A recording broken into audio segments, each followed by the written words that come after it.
The bus broke down at the worst possible moment. She couldn't afford to be late, so she ran, skillfully leaping over the huge puddles thinly coated with ice. But on the last, smallest puddle, she slipped and fell. She exhaled, trying not to panic, and after dusting herself off, she continued on. She knocked on the door, and Clark answered. "You are late, Melinda," he said without anger. "Sorry, Clark. The bus broke down. I was in a hurry." But you fell." "Yeah.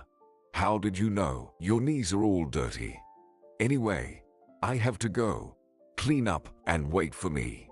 I'll be back in about an hour." The girl decided to wash her pants, and upon seeing a hole on the right leg, she felt dismayed. "Oh God, why is luck never on my side? This month, I plan to spend the money I earned on medicine for Grandma, not on clothes." Tears welled up in her eyes from a sense of helplessness.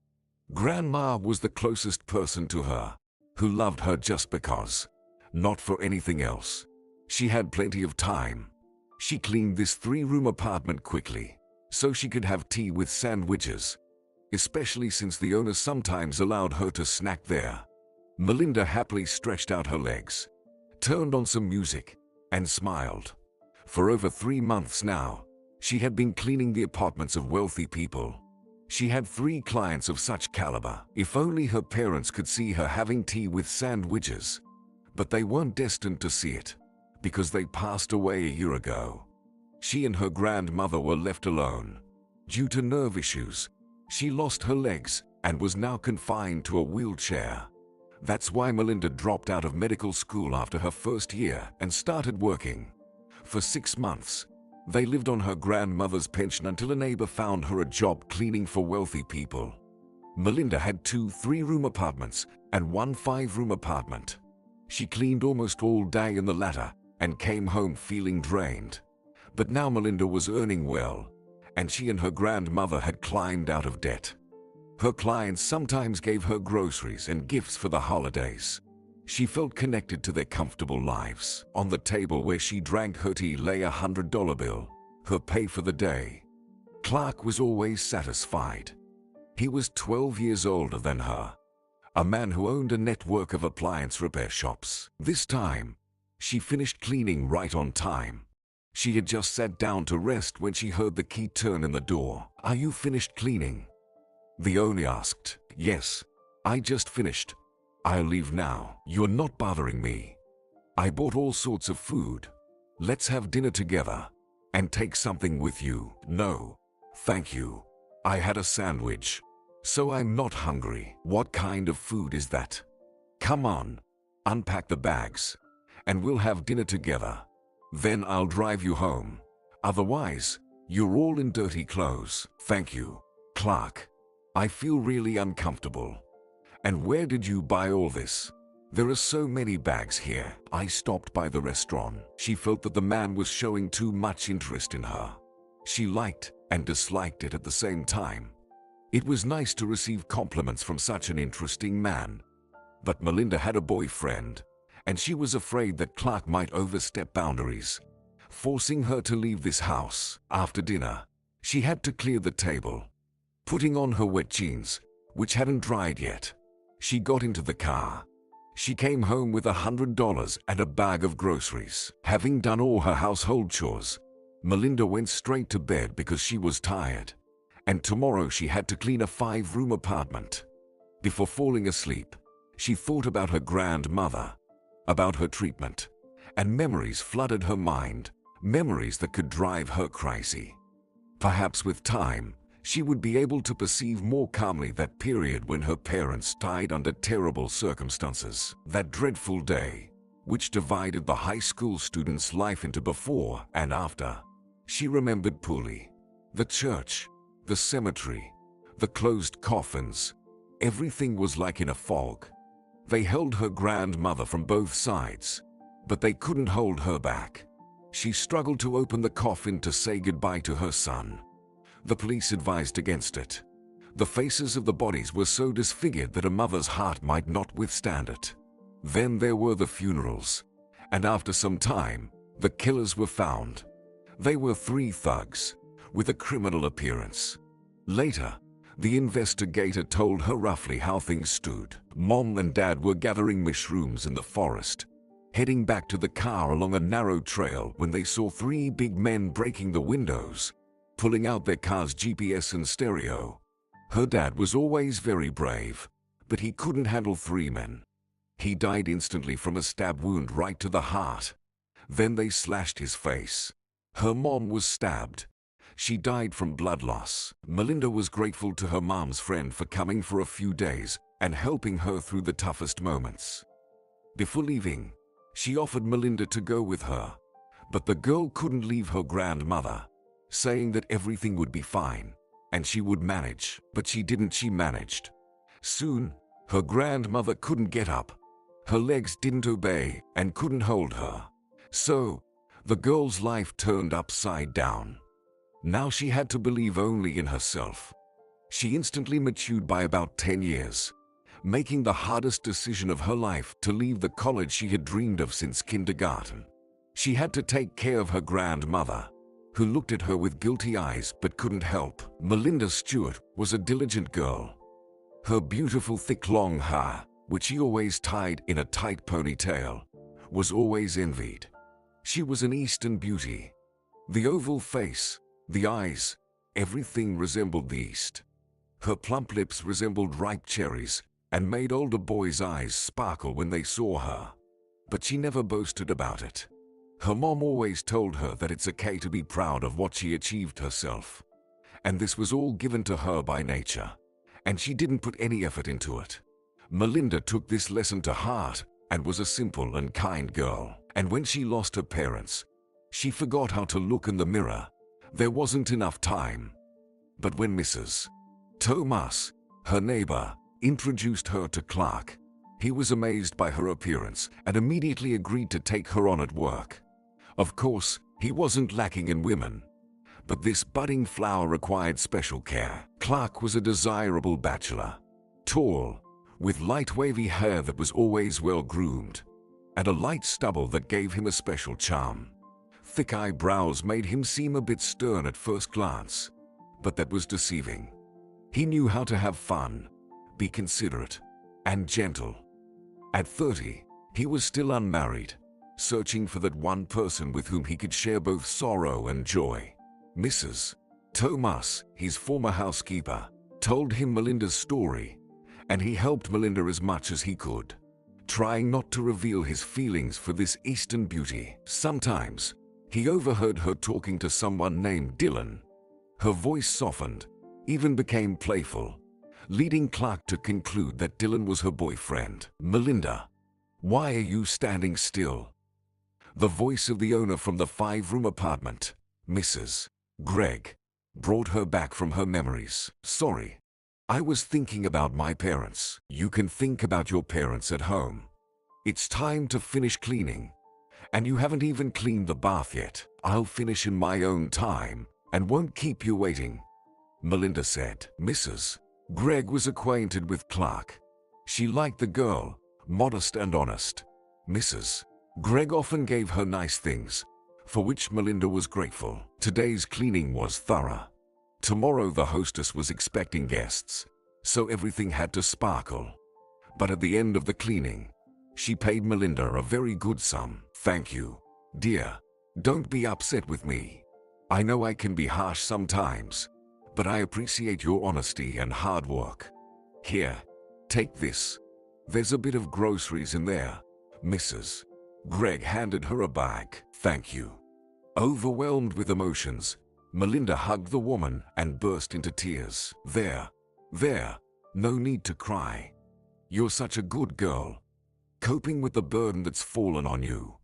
I understand, losing parents under such circumstances is terrible, but I'm sure, with your fighting spirit, everything will be fine." Melinda looked at her with tear-filled eyes, nodded, and said goodbye. A quiet, sunny November morning approached.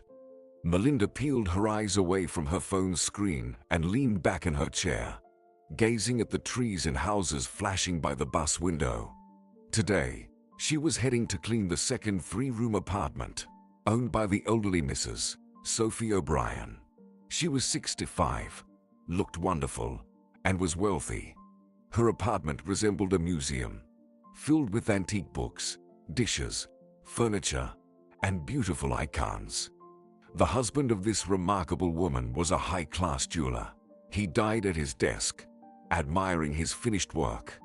The autopsy revealed that his heart had stopped. It's been 5 years since then, and the events of those days gradually faded from memory. But Mrs. O'Brien missed him at first. She missed his voice, his laughter, his jokes, and their evening chats over a cup of tea. But all that was in the past. The feeling that he had left her disappeared because he started appearing in her dreams every night. Cheerful, handsome. She would chat with him for a long time, laughing, as if he hadn't left her. He even gave advice on what to sell and what not to, where to invest money. And she listened to him, and every time he turned out to be right. Mrs. O'Brien didn't tell anyone about her dreams, fearing they would take her to a mental hospital. Today she was waiting for Melinda, who was recommended to her. She was very young, and Mrs. O'Brien liked her very much.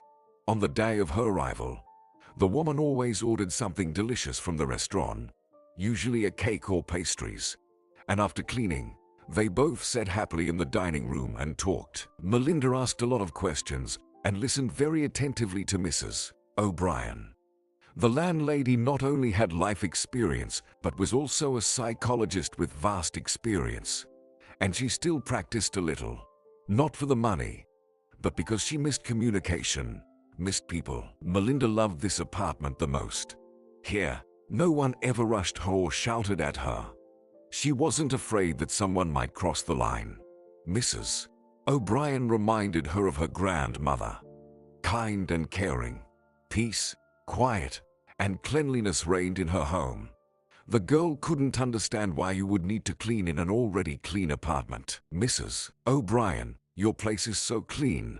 Maybe I should come once a week. Why spend extra money? What, dear? Don't you need money? Of course, I do. So clean, my dear. Can't you see how much dust there is? Then they would have dinner, drink tea. The woman wouldn't let Melinda go home late alone. She would call a taxi for her. She would even invite the taxi driver up, give him money, and ask him to safely deliver her home. So these three people, appearing at a very difficult moment in the young girl's life, each play their role, participating in events that will test Melinda's resilience. Finally, Melinda was on her way home. The taxi was picking up speed, and she, closing her eyes, let the wind blow on her face through the narrow gap in the partially open window.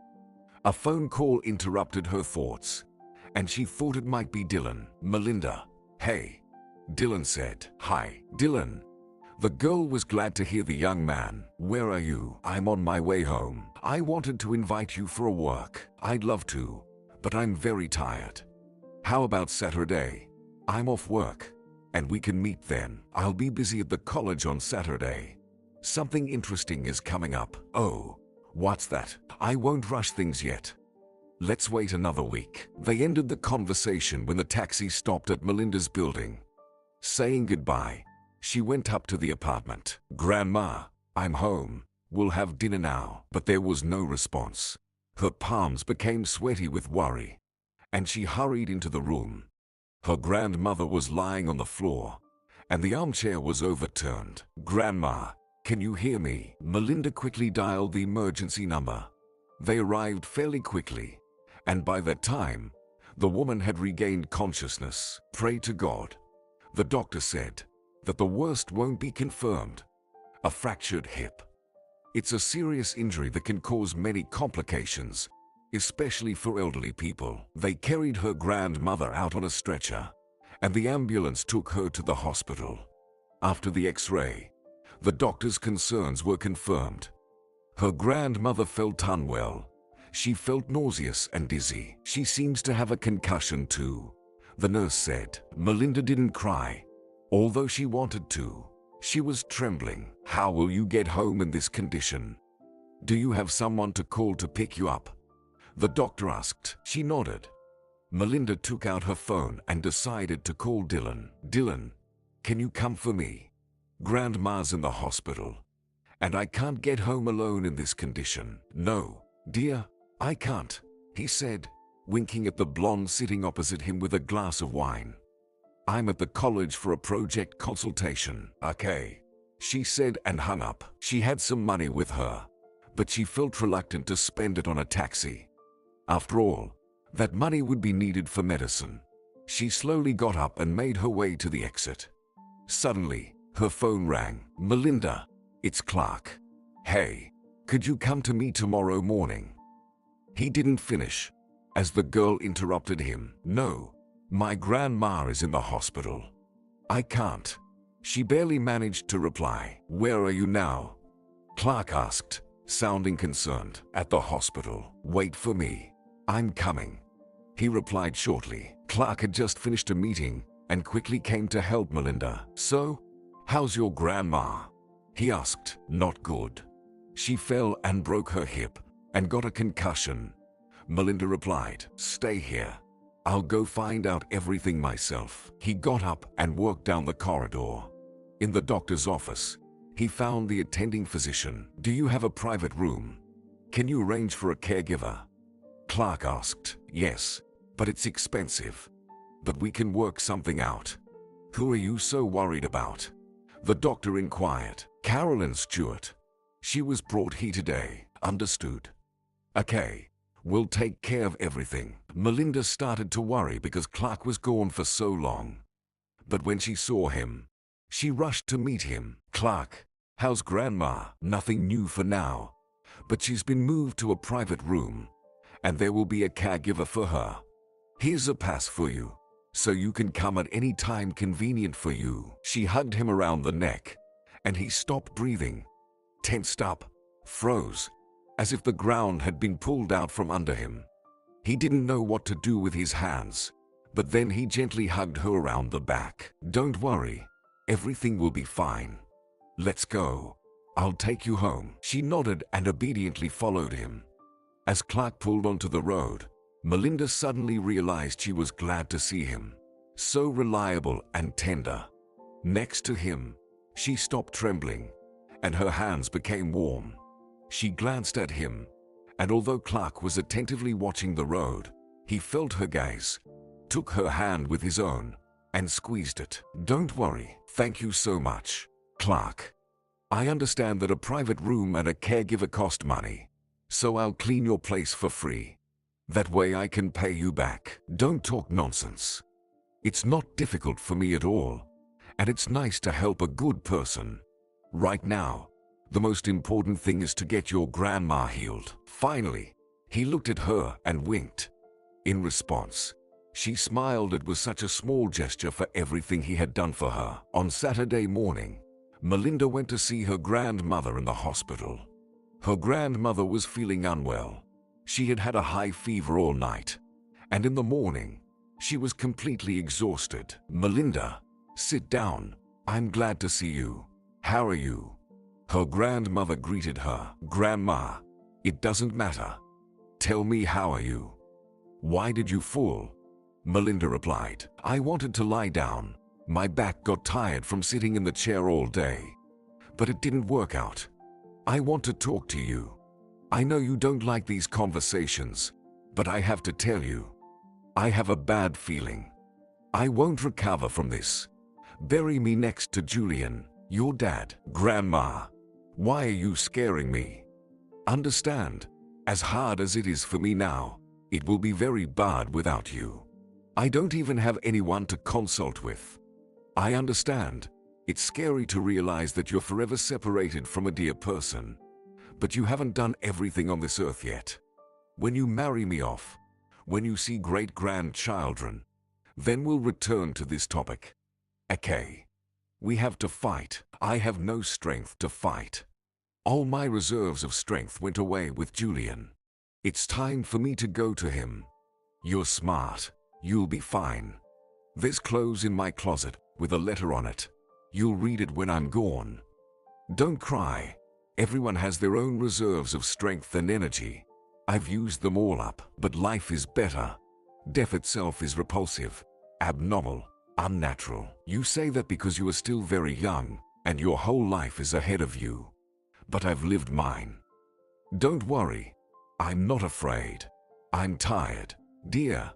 And her grandmother closed her eyes. The girl took her grandmother's hand, and they sat in silence for a long time, understanding each other perfectly. On Sunday, she visited her grandmother again, and once more they talked at length about life and death. Melinda left feeling downcast. She longed to share with someone, to seek advice on how to support her grandmother and bring back her zest for life. Although she understood that after losing her son, there was a great sadness weighing on her heart, she decided to call Dylan. He would surely comfort her. Dylan.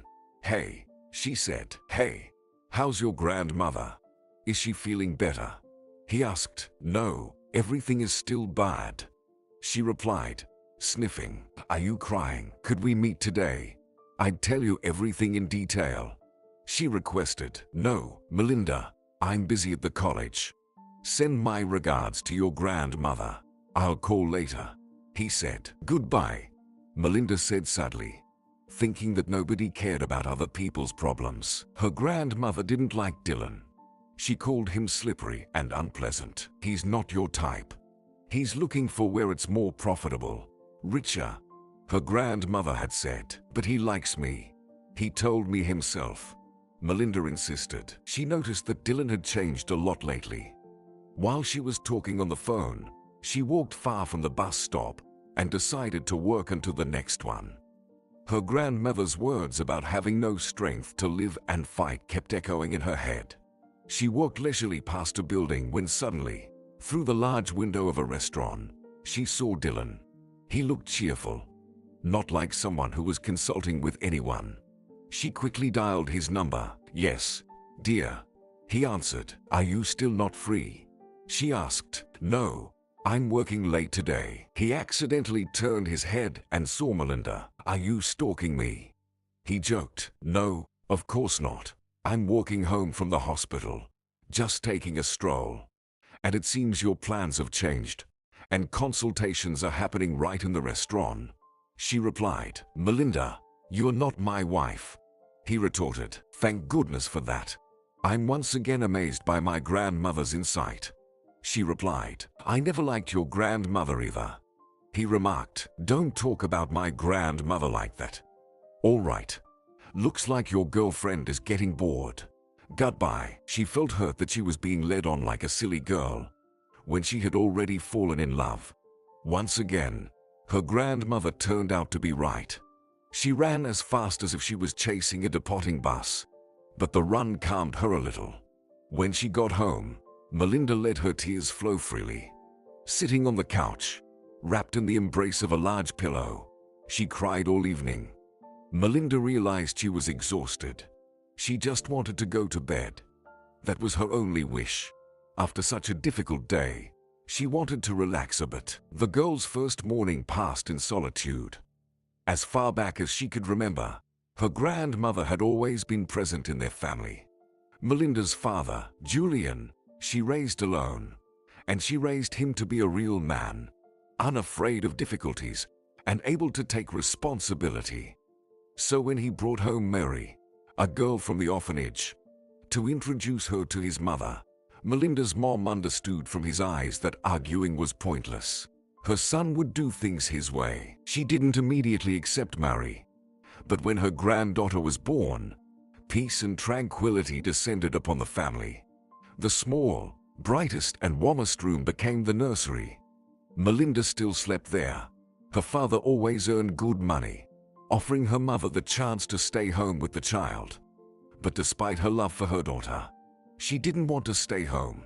She yearned to work. Melinda stood by the window, holding a small cup of coffee and watching winter approach. Once ready, she headed to work. Today, she was cleaning for Clark. She approached his apartment and pressed the doorbell. After a short ring, Clark opened the door right away. Come in. You look tired, he said. No, everything's fine, she replied. Your eyes give you away. You're smiling, but your eyes are crying, he remarked. He helped her out of her coat and invited her to the kitchen for a cup of coffee. "Melinda, don't clean the apartment today. It's already clean. But I'll pay you anyway," he said. She jumped up from her chair. "Why are you humiliating me? If it's clean, I'll leave, and I don't need your money. I already feel indebted to you," she said, rushing to the hallway to grab her coat and dress quickly. "Forgive me. I didn't realize my offer would upset you so much. Tell me about your grandmother. How is she?" Taking her coat from her hands, he led her back to the kitchen. "Things aren't good with my grandmother. She doesn't want to live and is already prepared to meet my dad. None of my pleas or even tears help. The doctors say she must want to fight on her own. Then the illness will retreat." She spoke about her beloved grandmother, and he looked at her face. The more he looked, the more he wanted to keep looking. It seemed that during her time working for him, he had already studied her. But now, as he looked at her, he noticed something new. She had matured. Her eyes had become sad, her lips just as enticing, their natural cherry color a bright spot on her pale face. Her hair was loose, falling in large curls on her shoulders. Looking at this very young girl, he, an adult man, felt something more. He wanted to touch her, to caress her, to protect her. But she was not like everyone else, and she might be scared of that. "Tell me everything that's troubling you," he said. She rarely shared her innermost thoughts with anyone, as her grandmother taught her not to bare her soul to people she didn't know well. Did Clark really need to know? She shook her head and simply cried. He wanted to hold her, comfort her, kiss her, but he didn't because she needed to feel safe here. Clark poured coffee into cups and set sandwiches on the table. "Come on, have breakfast, or you won't have the energy to clean. If I don't make it back before you finish, you know where to leave the keys," he said. "Yeah. Okay. Thank you, Clark. Hang in there, kid. Don't let yourself break." And he left. Clearing the table, she began her usual task, but today she didn't feel like listening to music, and she didn't feel like cleaning. But she needed the money. The money was lying on the table again, and she could only take it after finishing her work. Putting on gloves, she started cleaning. She rarely dreamed, often so tired that she slept like a log. But this morning was different. Melinda woke up in a state of intense excitement, with fragments of phrases floating in her head, scenes from a black and white movie. She stared fearfully at the ceiling, trying to come to her senses. Her rapid breathing sharpened her memory, and flashes from the dream appeared before her eyes. A hospital bed. Her grandmother, the girl holding her grandmother's hands. The grandmother unresponsive to anything. It became frightening, and she needed time to calm down. Yesterday, she finished cleaning Clark's apartment a little earlier and didn't wait for him. She hurried to her grandmother. She couldn't talk to her, as she was sleeping, and the doctors gave no prognosis, with the main reason for her poor condition being her refusal of treatment. Remembering the doctor's words, the girl didn't know what to do. Melinda had breakfast in complete silence. Today, she was going to Mrs. Gregg's, and she wouldn't be able to visit her grandmother until the evening. But she was determined to visit her. "Hello, Mrs. Gregg. Are you off somewhere?" Melinda asked, seeing the landlady with a bag. "I wanted to go to the store and buy some groceries." "Well, go ahead, and I'll start cleaning now." "I heard about your grandmother, Melinda. I'm very sorry. I have an acquaintance at the hospital, a surgeon. I'll call him and ask for help." "Is that doctor's name Preston Faust?" "Yes, Preston. We grew up in the same neighborhood, and now he's become a famous surgeon. But he hasn't gotten conceited," she said and hurried off to the store. Melinda's mood lifted slightly. She thought everything would work out now. Mrs. Gregg would ask the doctor, and he would pay more attention to her grandmother. She eagerly started working. Soon, the landlady returned from the store, unpacked the groceries, and immediately called Preston. Surprisingly, he picked up right away and recognized his childhood friend. "Preston, hello." Alan, your voice is still as young. You've always known how to support women. Preston, there's a grandmother of a good girl in your department. I know who you're talking about. How is she? Just tell the truth. She passed away last night. I don't know how to break this to the poor girl. I'm sorry for her, but we couldn't do anything. Her body had no strength to fight the illness. Melinda heard Mrs. Gregg finish the call. She froze, hoping for good news. So, what did Preston say?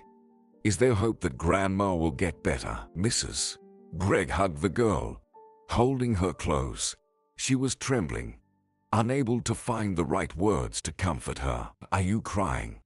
Melinda asked, her voice trembling. I am, my dear, because I don't know how to tell you. What? Grandma is no longer here. Right, yes, my dear.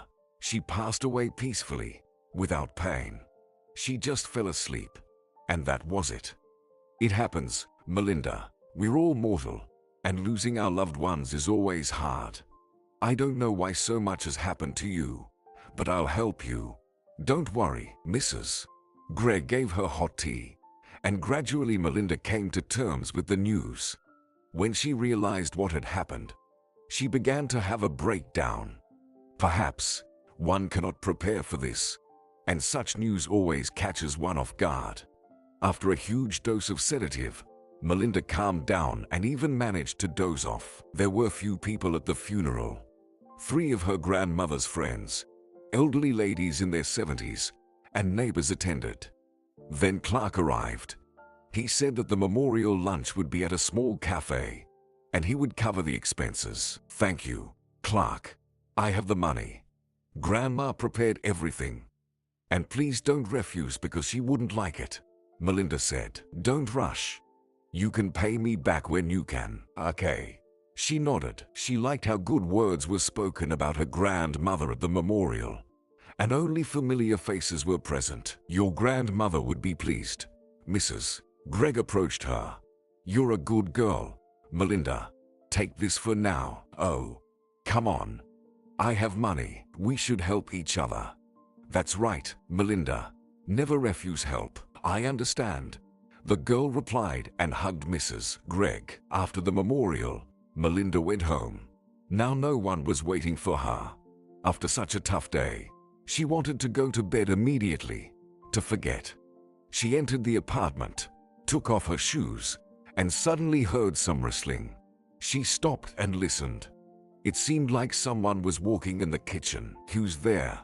She shouted into the void, but no one answered. Quickly turning on the light in the whole apartment, she felt more comfortable and climbed under the covers. But she couldn't close her eyes. She was scared. Grandma, you wouldn't scare me, would you? She asked silently, raising her eyes to the ceiling. Please, I'm already feeling bad enough. The last time she looked at the clock was 3 in the morning, and then she fell into an uneasy sleep. In the morning, she woke up to her mobile ringing. Darling, Mrs. O'Brien said in her affectionate voice. Will you come to me today? Fully awake now, Melinda jumped out of bed. I'm sorry. I overslept. I buried my grandmother yesterday. Yes, I know. My sincerest condolences to you. Thank you. I'll be there in an hour. Okay, I'll be waiting. The woman understood how difficult it must be for this girl right now. She decided to offer her to stay with her, but she knew Melinda would refuse. So, Mrs. O'Brien decided to use a little trickery, saying she felt unwell. It would be a sure win because the girl had a kind soul. Before Melinda's arrival, the woman lay in bed, with a compress on her forehead and medicine on the bedside table. Mrs. O'Brien's son lived in Sweden with his wife and 2 children. He got married early, moving to Sweden for an internship. His family never visited her, and she had no desire to fly to such a distant place as Sweden. But her son called regularly, asking about his mother's health. He inherited everything he was entitled to. He lived in his own large and wealthy house and wanted to move his mother to Sweden. But she refused. She was snapped out of her reminiscence by the doorbell. Putting on a mournful face and grimacing in pain, She opened the door. "Hello. Are you feeling unwell?" The girl asked. "Very, Melinda. I have a headache from the pressure. My heart is acting up. I don't know what to do. They advised me to hire a caregiver. And I'm thinking, whom to hire? Do you have anyone in mind? Maybe I could suit you. You would be perfect. Only I need you to live with me. Understand? Live with you. But I need to work. I won't be able to be with you all the time." "Well, you'll work 3 to 4 hours. It's nothing to worry about.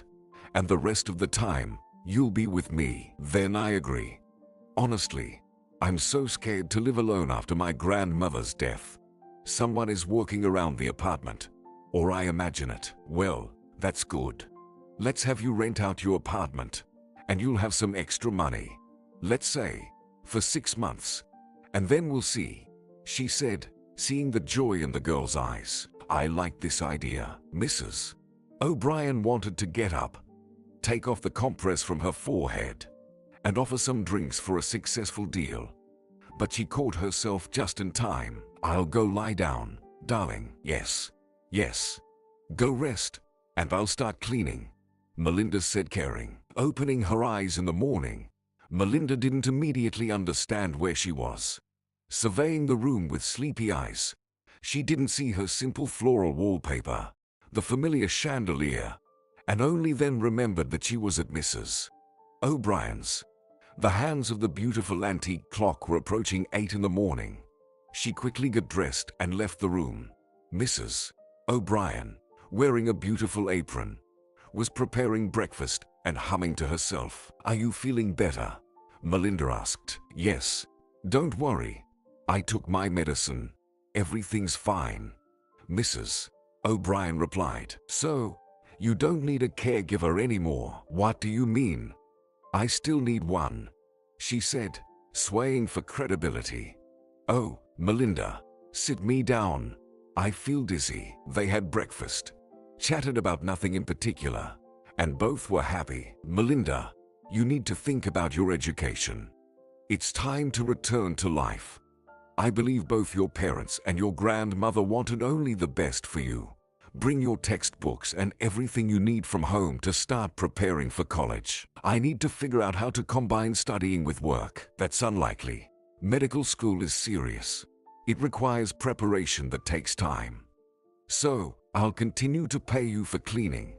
You'll get rent from tenants, so you'll have money, and you should only focus on your studies." "Thank you, Mrs. O'Brien.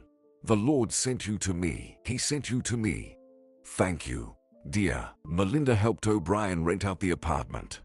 She rented it out for good money. When Mrs. O'Brien mentioned the amount to Melinda, she couldn't believe her ears. "Will I be getting this much every month?" she asked in surprise. "Of course, you need to update your wardrobe. You're such a beauty, and your clothes should match," Mrs. O'Brien replied. "Also, let Clark know that you won't be working for him anymore. He'll have to find someone else." "Yes, I'll talk to him today. I need to give him back the money." Clark was waiting for Melinda, and for some reason, he was more nervous today than ever before.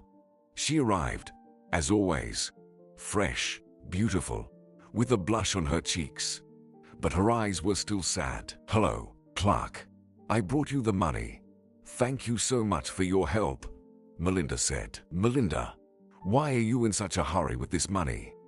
Clark replied. "I don't like to owe. And I also wanted to tell you to find someone else to clean your apartment. I need to prepare for college, and I won't have any time," Melinda explained. "That's right. You need to study. If I'm completely honest, I'm sorry to see you go. Very sorry. I've got news to you. I really like you," Clark confessed. She sharply turned to him and looked at the man with her huge eyes. She hadn't expected her heart to beat so wildly, as if it was about to jump out and fall at her feet. And he continued. He began. She stopped him by holding out her hand and citing the need to make a call, then rushed to another room. "How are you feeling, Mrs. O'Brien?" Melinda asked over the phone. "What's wrong, dear? Is he upsetting you?" Mrs. O'Brien inquired. No, Melinda replied. He's confessing his love to you. And you're scared. Mrs. O'Brien guessed. Yes. How did you know? Melinda asked. I've lived a life, girl. Don't worry. Clark is a good man. He won't harm you, Mrs. O'Brien reassured her. But I don't love him, Melinda whispered into the phone. Don't worry about it. Finish your work and leave, Mrs. O'Brien advised. I understand, Melinda said. She stood for a moment, then returned to him. I'm ready to clean for you, she said, noticing the table filled with food again. You've spent a lot of money again. I always spend exactly as much as I can afford and on what I consider necessary. Don't worry, Clark assured her. She nodded as an apology for meddling. I have a favor to ask you. If I can't find a replacement for you, maybe you'll come back and help me out, he asked. Well, okay, I'll try, she agreed. I'm leaving.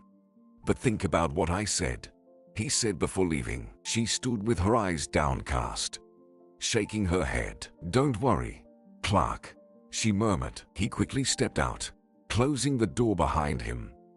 Today, Melinda wasn't in a hurry. There was no grandmother to rush for. She boiled the kettle and made herself some tea. Underneath her favorite box of candies lay the money she hadn't turned yet. Meanwhile, Clark was truly upset. He didn't want to dwell on how easily she had brushed him off. Well, dear, he thought, some women just don't like me. Too bad. I was almost smitten. He rubbed his forehead, trying to shake off the melancholy. He wasn't a foolish man. He understood that dealing with this girl would be no easy task. And emotionally, it was impossible. She needed to grow up. Melinda, on the other hand, felt ungrateful. He had helped her so much, been involved in her and her grandmother's lives. Yet she couldn't reciprocate his feelings. She had finished tidying up the apartment a while ago, but the landlord hadn't shown up yet. Assuming he didn't want to see her, she began to gather her things to leave. However, Clark had indeed arrived at the building, waiting for Melinda to leave, not because he was offended, but because he didn't want to startle her or intrude. Seeing her leave, look around, and run for the bus, he went up to the apartment. Undressing, he entered the kitchen and noticed that she had forgotten the money on the table. He was even pleased, as it gave him an excuse to call her and hear her voice again. Melinda, you forgot your money on the table. Maybe I could drop it off to you, he said. Oh, I did forget. Well, I'll take it next time. I see. Well, I guess I'll see you next time. Thanks. Don't be mad at me, Clark. You're a really good person. But she didn't want to say she didn't love him. But I need to focus on my studies. Of course, you're right about everything. And no, I'm not mad, he assured her. Thank you. It means a lot to me to hear that from you. The girl's life changed. Mrs. O'Brien devoted a lot of time to her. They went to museums, theaters, and she asked her to read books aloud. She helped Melinda update her wardrobe and taught her about makeup and how to use it. You've been given a lot by nature, she told the girl. So you should just enhance your beauty a little. Use nude makeup. It's subtle, and its task is to highlight and refine your natural beauty, making your features more expressive. Then you'll always be the center of attention. Melinda listened to her. Mrs. O'Brien was her ideal. Smart, tactful, beautiful. At 65, she hadn't lost interest in life. Every time she looked in the mirror, the girl noticed changes. She started to like herself, something that had never happened before. Mrs. O'Brien said she was beautiful and insisted that Melinda knew it, but didn't get conceited. You should know your worth. Always behave dignified. Hold your head up high, but not be arrogant. Understand? The woman told her. Neither Clark nor Mrs. Gregg wanted to part with Melinda. Now she only went to clean their houses once a week, until she started her studies. Every 10 days, Mrs. O'Brien called a manicurist to her home. Melinda's hands also transformed, and after passing her exams and getting into college, Mrs. O'Brien gave her a delicate ring with a tiny diamond. It was her first gold ring, which she admired. "Thank you, dear Mrs. O'Brien. I really like it," she said. "You're welcome, dear. May it bring you happiness." On the first day of school, Mrs. O'Brien went with Melinda. She wanted to see who would surround her ward. "You go ahead, dear. I'll watch from the sidelines." Melinda nodded and headed towards the main building with everyone else. Mrs. O'Brien looked at the young people and was surprised by some of the girls whose skirts barely covered their buttocks, the kind you see in cheap bars. Mrs. O'Brien knew such girls. They were cheeky, capricious, with cute faces and short skirts, tempting rich men. Melinda, on the other hand, was different. She worked in an elegant pantsuit that fit her perfectly. Black, huge cars pulled up to the main building, from which the sons and daughters of wealthy parents emerged. They were dressed in expensive clothes, but their eyes were already bored.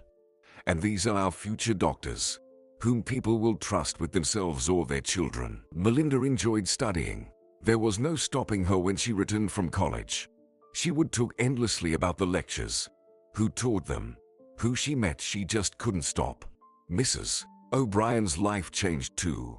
The energy, love, and attachment she had saved for her grandchildren were given without regret to this lovely girl. She loved her as her own. Melinda wouldn't let her do anything for her. She cleaned the apartment and cooked a little, but she refused to take any money. Sometimes Clark would call, asking how the freshman was doing, and he was very happy to hear that things were going great. But no matter how good Melinda looked and how beautiful she wasn't accepted into high society. The rich somehow found each other and stuck together. But one guy from this crowd dared to approach Melinda to introduce himself. "Hi, I'm Matthew." "Hello." The girl blushed in response. "Are you heading home?" "Yes, I'll give you a ride. There's my car over there." Turning her head, she saw a white Mercedes, but she didn't have time to get into it. Melinda, turning around, she saw Dylan. "Sorry, Matthew. Another time maybe you'll give me a lift. I need to talk to an old friend. I guess he came to congratulate me on getting in." "Can I wait?" "No need. I don't know how long this congratulation will take." And Dylan watched this couple, noticing how cool this rich kid was, who had nothing to be proud of except his daddy's money. Melinda has changed a lot. She's even more beautiful now, dressing elegantly. And that suit, Dylan thought, straight out of a glossy magazine. But where does she get the money? His thoughts were interrupted by Melinda approaching. "Hello, dear," he said. "Don't call me that. I don't like it." "But you used to like it." Dylan's eyebrows shot up. "Yeah, I used to like it because I thought it was sincere. But now I don't think so," she said. "You've changed. You're unrecognizable. A confident girl, a student at a prestigious university. And here I am, a loser, tripping over my own feet. Is that right?" Dylan raised his voice. "Don't shout. I'm not your wife, as you said yourself. So, I'm returning that phrase to you, reminding you that you are nobody to me. And that's fine." She was about to leave, but he grabbed her elbow. "Melinda, I'm sorry. I was wrong back then. I never forgot about you. I always liked you, and you know that." "Well, yes. Where were you with your love when Grandma was in the hospital? When I was struggling? Where were you when I was left alone after her death? And strangers, who didn't swear eternal love to me, just came to help? Where were you? And now you stand here and don't even look me in the eye." He truly had nothing to say to that. He was very busy applying for a grant for a year of study abroad. That's why he needed that blonde girl Melinda saw him with at the restaurant. He was among the top 10 candidates for it. And Susan, the rector's daughter, could help him with it. She could, but she didn't. He fell into depression, forgetting completely about Melinda and her need for his help. For a while, Susan went out with him to bars and expensive shops, but when Dylan ran out of money, she said he was boring and disappeared. That's when he remembered Melinda, who could listen to him, sympathize, and feed him. But he faced a big disappointment. That Melinda was gone, or rather, she was there, but not for him. I'm not looking at you because I'm truly guilty, but if you had listened to me, you'd understand how hard it was for me. It was hard for me too, but I managed without your help. So you won't even listen to me. You've always been kind. I'm still the same. It hasn't gone anywhere, but you don't deserve any of it. Where are you living now? You found me, but you don't know where I live. I met Mrs. Thomas. She told me you got into college, and the rest, if you want, you'll tell me yourself. I see. But I don't want you to know more about me than the fact that I got into college. That's it, Dylan. I'm tired. I'll go. Melinda. But I won't give up. Not to that rich guy. He pointed at Matthew, who was standing by the Mercedes, leaning against its door and watching them talk. I won't let him have you. You are taking too much on yourself. I'm not an object to be passed from hand to hand. I'll decide for myself who and where I want to talk to, she said. Dylan suddenly grabbed her hand, but caught sight of Matthew heading straight toward them. I'll call you. Give me another chance, and you won't regret it. Need any help? The approaching young man asked. No, Matthew. We're done. Can I still give you a ride? Well, yes. You've been waiting so long. It would be unfair to refuse you. And they headed toward the luxurious white car. So, where are we going, Mr. Matthew? The driver asked. Melinda, tell me your address. Dylan asked. Why did it take you so long? Mrs. O'Brien asked the girl. Melinda rushed into her arms and started crying. What happened? Did someone hurt you? No. Dylan came to the college. He apologized for not coming for so long. Said he also had difficulties, and he asked for a second chance. So why are you crying? I'm upset because he lied when I asked him for help. He lied about being at the college, about attending consultations, when he was actually at the restaurant with another girl. And I think I loved him. The key words are I think or loved. She knelt down beside the woman and didn't rush to answer. And Mrs. O'Brien didn't rush her. She stroked her hair and waited. You're right. The key word is I think. You're smart. Everything becomes clear in comparison. Were you close to him? No, we weren't. Well, that's good. If there's nothing tying you together, forget about him. I will. After the conversation with Mrs. O'Brien, Melinda couldn't sleep for a long time. They talked about relationships between men and women, about love and hate between them. Melinda got the impression that this woman knew everything in the world. She explained very complex life situations to the girl with such patience and kindness that Melinda listened with great fascination, absorbing every word, afraid to ask questions and interrupt the storyteller. Why did he come to me? He missed you, wanted to see Melinda again, but instead found a stranger. You're beautiful, a student at a prestigious college, and there's a wealthy guy nearby. He didn't know this side of you and wanted to get acquainted with you again, to explore.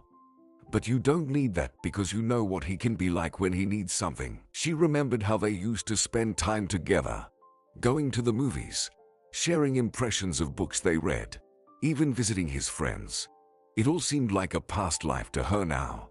Then Dylan changed a lot. Maybe she could try to go back to him. He's not a bad guy, right? But the nagging inner voice insisted that their relationship was over. And there's nothing worse than trying to revive something that died long ago. Dylan is a careerist, always putting advancement up the career ladder first. Melinda catches herself thinking about Dylan more than she'd like. Sleep eludes her, and she tosses and turns nervously. Dylan also didn't take the encounter easily. It felt like he was hit hard by something heavy. Possessiveness, selfishness, all flared up when he saw her with that wealthy hunk. He should leave and never cross her path again. She made it clear when they parted. though only a fool wouldn't understand her words. But he wasn't going to back down. Dylan knew Melinda very well. She would get a little upset and then back off. He knew just what to say to strike the deepest chords of her soul. The intriguing student life swept Melinda away, so she rarely thought about her ex-boyfriend. Matthew would drive her home, and they started spending more time together, both enjoying each other's company. Matthew came from a wealthy family of lineage doctors on his mother's side. His great-grandfather was a renowned surgeon who worked wonders. His grandfather and mother, Tamala, were also doctors. He decided to continue the dynasty and followed his heart to this prestigious college. He noticed Melinda right away. Her hair drew his gaze. Thick, heavy, and with a delicious scent. He followed her into the lecture hall, inhaling the delightful fragrance. He just wanted to look at her. It was as if she sensed his desire and abruptly turned around.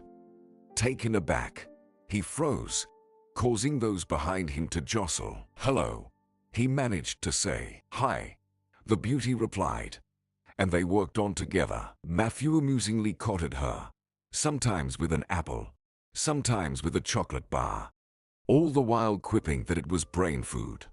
He was part of the wealthy clique formed by freshmen, but he spent more time with Melinda, surprising their peers. "What do you talk to her about?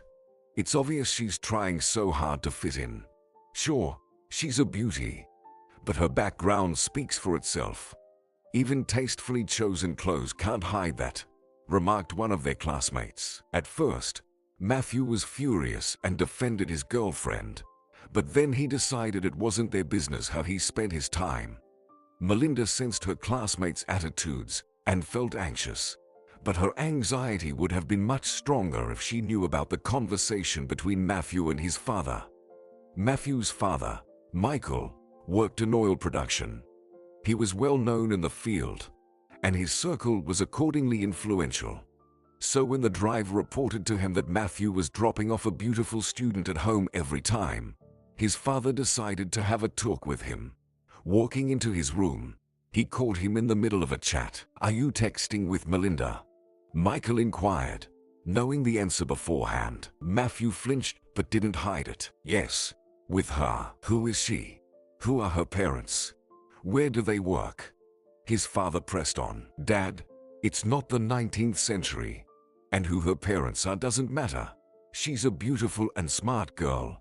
Isn't that enough for you?" Matthew retorted. "No, it's not enough. And you know why." "Tell me," his father insisted. "What interests you?" Matthew countered. "Everything. Who are her parents?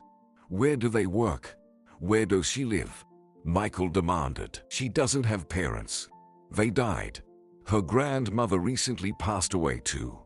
Melinda is completely alone. Mrs. O'Brien, whom she met, invited her to live with her, and Melinda rents out her apartment."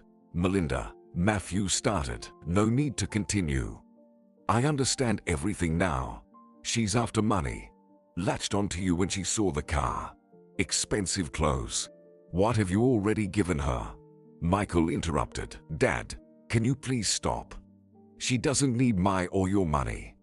"Got it. She's embarrassed to even take a chocolate bar," Matthew defended. "Well, that's obvious. She wants something substantial," his father concluded. "I'll handle it myself." "Okay," Matthew asserted, "as long as you're living in my house." His father began. "It's my house too. And if I'm taking up too much space, I can move to the dorm." Matthew interrupted. "Yeah, and you'll be able to live in that dump." His father yelled. "What's all this noise? Can't you talk calmly?" Suddenly, Matthew's mother, Tamala, entered the room. "No, we can't. It's your democratic upbringing. Some loose girl is squeezing money out of him, and as usual, he sees nothing." Michael snapped back. "She's not a loose girl," Matthew retorted. "Shut up," Michael shouted. "Let's not argue. Let's invite your girl over. We'll have tea, chat, and you'll see her in a different setting. Maybe you'll change your opinion about her, and Dad will be proven right." Matthew's mother suggested. Right about what? That she's a loose girl. Matthew's father retorted. On that point, I agree. Your father got overheated. She admitted. So, are you okay with it? She asked Matthew. Okay. When should I invite her? Matthew agreed. This weekend. Invite her for dinner. She instructed, giving her husband a meaningful glance. Otherwise, Dad won't be able to handle it anymore. She added before leaving the room. The Fisher family of hereditary physicians lived in wealth. It was within this family that Tamala, Matthew's mother, was born. Once, she introduced her boyfriend, Michael, to her parents. Externally, nothing remarkable, but his poverty was immediately noticed by her family from his appearance. There was a neatly placed patch on his pants. The shirt was clearly not his size, and the jacket seemed a bit old.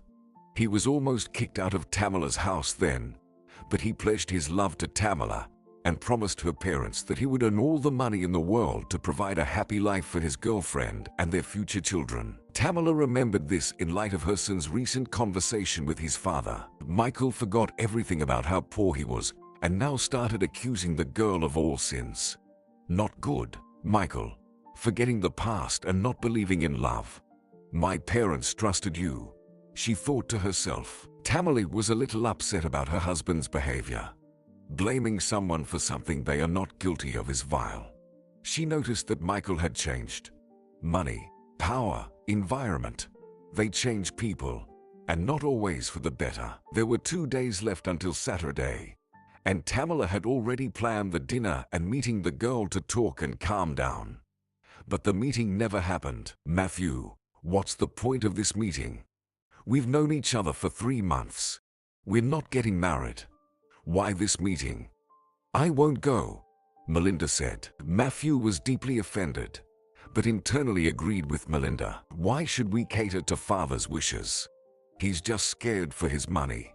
Melinda is not a gold digger, Matthew thought, looking at her. Mrs. O'Brien supported the girl's decision not to attend the meeting. They just wanted to see you, assess you, and if possible, stigmatize you. You did the right thing. Dear, I'm proud of you. But I want to see this Matthew. Bring him to us, she said. But he probably won't come now, Melinda replied. You're a future woman, so you should be a little cunning. Come up with something. Consider it your task. And they both laughed. The school day goes by calmly. Lectures, seminars, exams. The first session was approaching. Melinda was one of the best students. The teachers were pleased with her, and the group she belonged to consisted of kids from middle-class families. But there were more of them than those who considered themselves cool and wealthy. Melinda had no exams to retake, so she went straight home after classes, while Matthew had to take an exam. Can I call you tonight? You have to, Melinda said, laughing, putting on her shoulders the beautiful backpack. A gift from Clark. She leaves the college and sees his car. Her smile shows that she's happy to see him. Hello, Clark. Nice to see you. Nice to see you too. I missed you, so I decided to drop by and see how the student is doing. I miss all of you too. You've done so much good for me. Let's go, have lunch, and talk. Okay. I'll just call Mrs. O'Brien. I called her myself and asked for your release, promising to bring you back safe and sound. She was already getting into his car when Matthew came out of the college. He saw her and quickly dialed her number.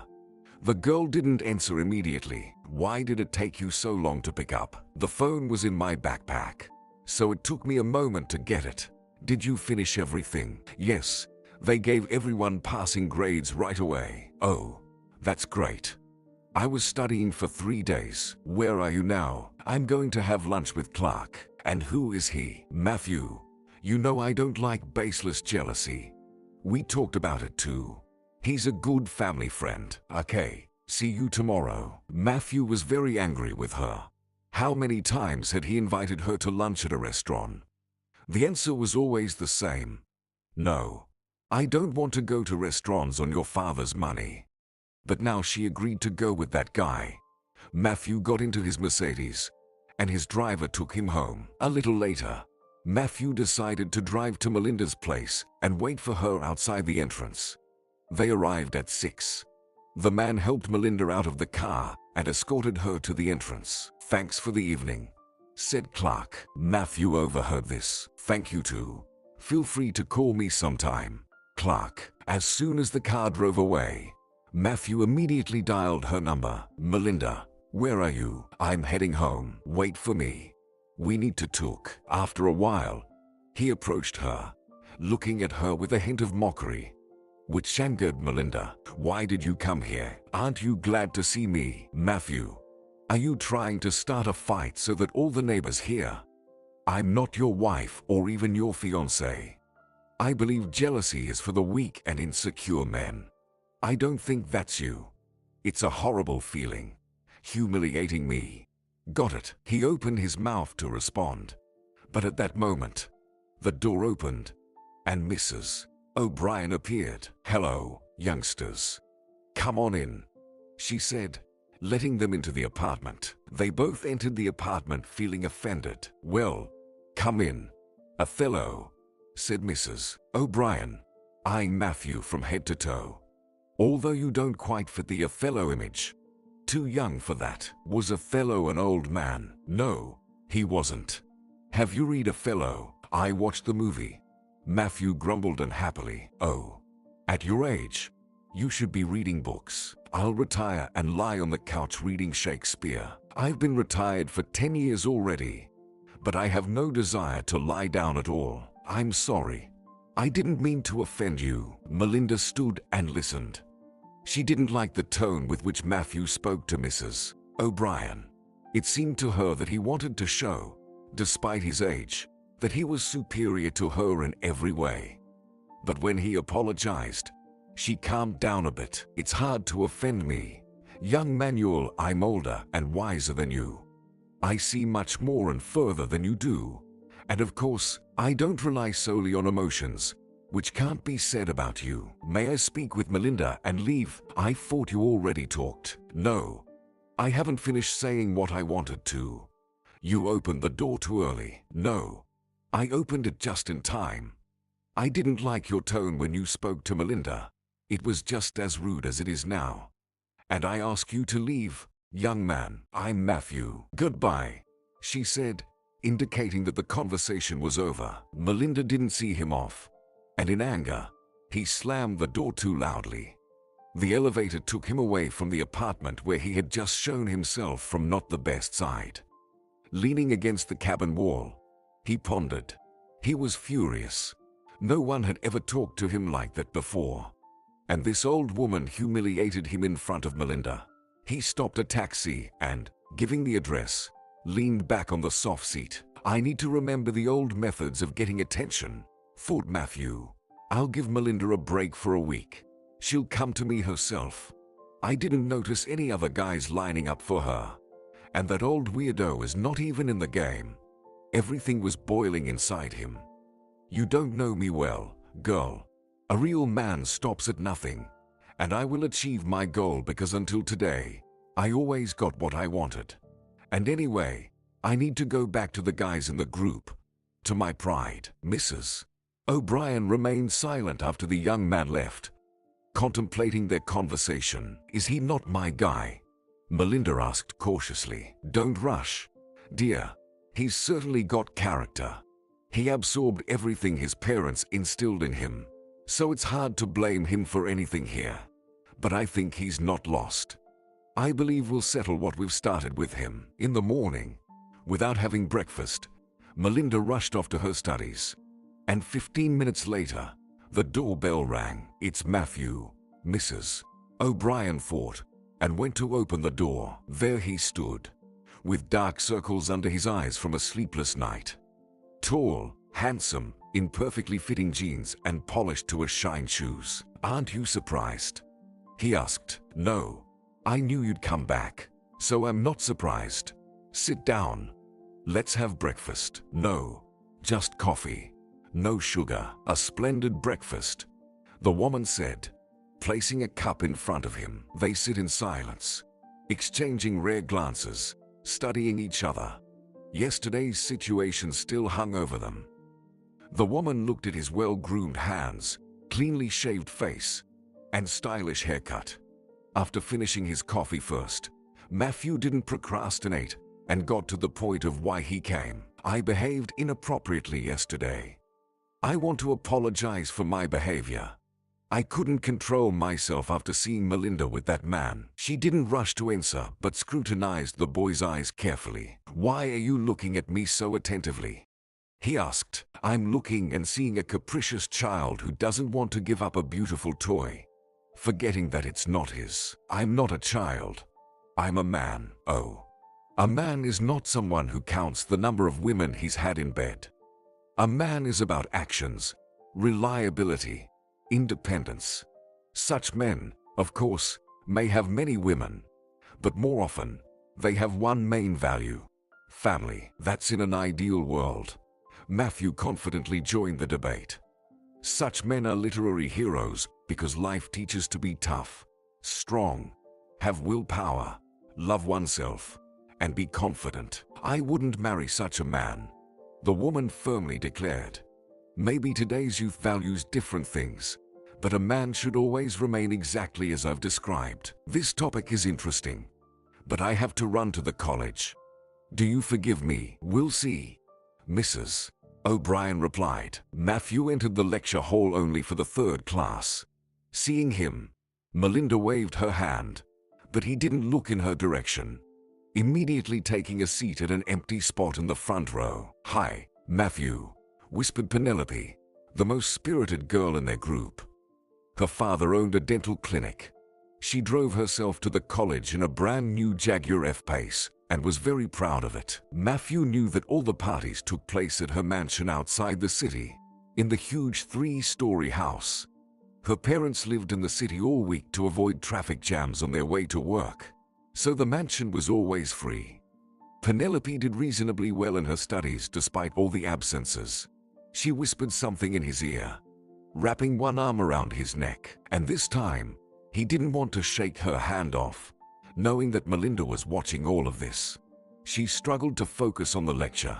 Various thoughts raced through her feverish mind. Melinda understood why Matthew had initiated all of this. He decided to show me my place. Well, I'm not against it, especially since I know him perfectly well.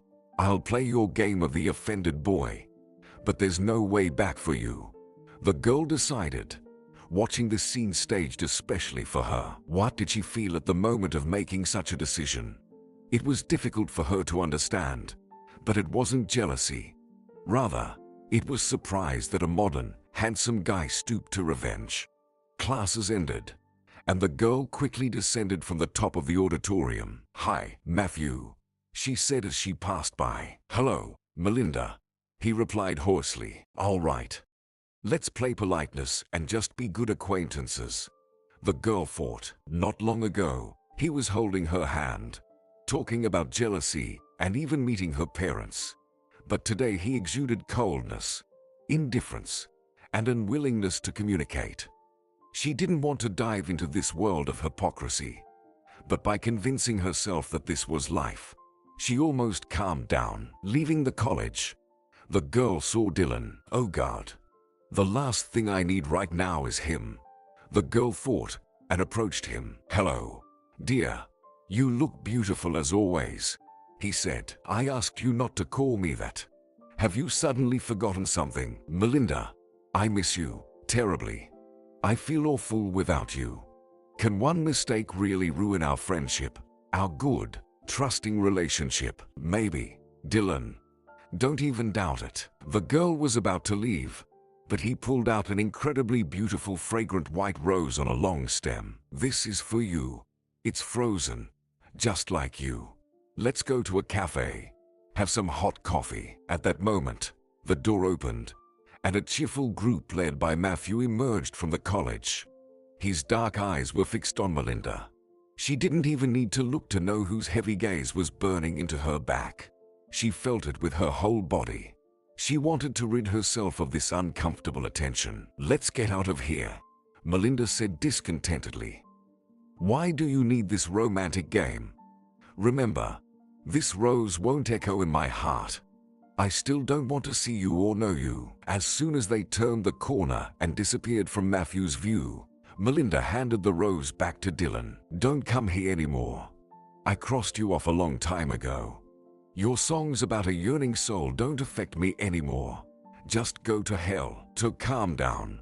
She walked for a long time and only then got on the bus. Approaching her building, she saw Matthew by the entrance. He was looking down. She lowered her gaze, unable to bear the tension of this visual duel. What was that all about today? He asked without taking his eyes off her. I could ask you the same question. I asked first. Fine. You showed disrespect to me today, and I decided to be mutually polite. That's all. Judging by his expression, one could tell the storm raging in Matthew's soul. Don't play a fellow. It doesn't suit you, and I don't like it either. Did you think I would go crazy seeing you with other girls? You're mistaken. To feel jealous, one must love, and I'm currently free from that feeling. And anyway, take your hands off me. It's time for me to go home, she said, pushing him away and quickly entering the entrance. Without waiting for the elevator, she rushed up to her floor. She wanted to share with Mrs. O'Brien and hear her opinion on what had happened. I'm back, Melinda called out from the hallway, but there was no response. She walked into Mrs. O'Brien's room and quietly opened the door, seeing that she was resting. Melinda was excited. She didn't feel like eating, but she gladly drank her favorite bergamot tea. Snow was falling outside, and it was gloomy, just like Melinda's mood. I managed to get attached to him. His calls, works, gentle touches, and words, they all started to evoke a response from me. I couldn't call it love, but I missed him when I didn't see him. She held the teacup, warming her hands around it, memories engulfing her. Matthew knew the city well, so he came up with various entertainments. The tallest observation deck in the city, where he acted as a guide and told stories about the city with such enthusiasm. There was also the planetarium, which left unforgettable impressions. They watched a 4D movie, reclining in chairs, holding hands. And then there was the star room, where the enormity of the galaxy took their breath away. She would never have such interesting dates again. He tried to surprise her, to charm her, to distract her from the mundane. He was a festive person, and these weren't empty words. In those moments, she felt good being around him. She distracted herself from her memories and thought that if she didn't stop tormenting herself with them, she might give in. Mrs. O'Brien quietly entered the kitchen. Do you feel unwell? Melinda asked. Mrs. O'Brien didn't respond, just waved her hand. She's probably tired of me, the girl thought. It's time to move out from here. I'm abusing her hospitality. I need to call the tenants to find themselves another place to live. It's time to live independently, the girl thought sadly and even fearfully. Undoubtedly, she had asked herself this question many times before, but each time she postponed the moment. But apparently, the time had come. She peeked into the landlady's room again. She was sitting with the phone in her hand, constantly dialing numbers. Is something wrong, Mrs. O'Brien? You're not yourself today. If it's because of me, I'll leave soon. It's been half a year, and I've overstayed my welcome, the girl said. Oh, dear, don't you dare do that. It'll be even worse without you. Frank, my son, hasn't called for the past 2 months. I keep calling him, but it's all inaccessible. I feel like something has happened. Nothing like this has ever happened in all these years. I've contacted all our acquaintances, but still nothing, she said, wiping away the tears with a tissue. Melinda hugged this wise, kind woman who had replaced her parents and grandmother for her. It was thanks to her that she was studying at the college and hadn't made any mistakes. A week passed. Then the second week. Matthew tried to avoid Melinda at the college, not approaching her or calling her. He was like a lurking beast, waiting for his prey. But Melinda didn't feel like his prey. She missed their meetings a little, but she held up just fine. At some point, Melinda felt lighter. She didn't even notice when she stopped looking in his direction, observing how girls shamelessly hung around him. She felt released, able to breathe freely. But Matthew decided to make the first move after all. "Babe, I've missed you. Let's go somewhere," he asked. "No, Matthew, I've recovered. I've gotten over you. Today, I bid you farewell," she replied. SHH. What are you talking about? Farewell. Christmas is coming soon," he said. "Yes, and I made a wish. But you're not in it," she said, putting on her backpack and heading to Clark's car. He had come to congratulate her on the upcoming Christmas. Matthew watched her go, feeling a bit sad that the last word wasn't his.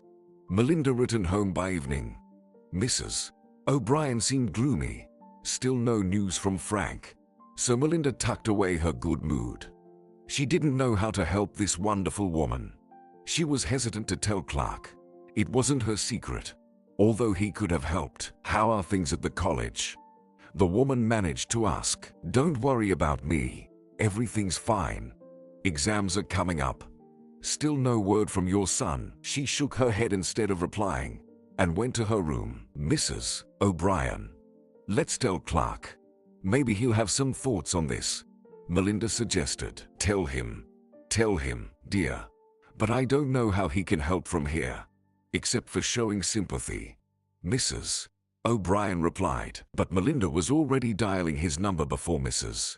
O'Brien changed her mind. There were many plans for Christmas, but now no one even remembered them.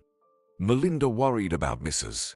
O'Brien, who had literally turned into a bundle of nerves. From the college, she hurried home to not leave her mentor alone for too long. In the end, she decided to take all the exams early to spend all her time with Mrs. O'Brien. Entering the lecture hall, she was calm and strode confidently to her usual seat. Matthew was sitting nearby. "I saved you a seat," he said casually, as if there had been no conversation between them. Melinda felt the student's stares on her and quickly took the offered seat. Today, she hardly listened to the lecture.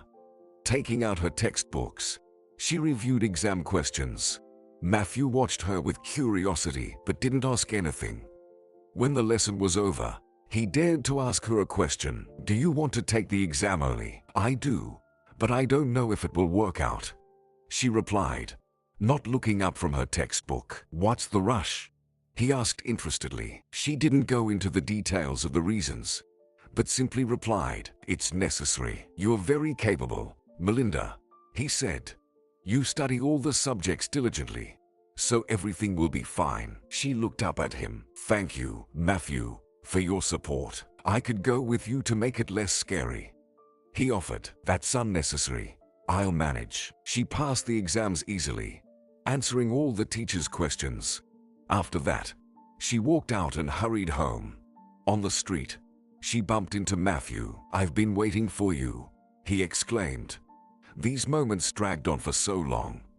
"How was the exam?" "Everything's fine. I got an excellent grade. I have to go, Matthew.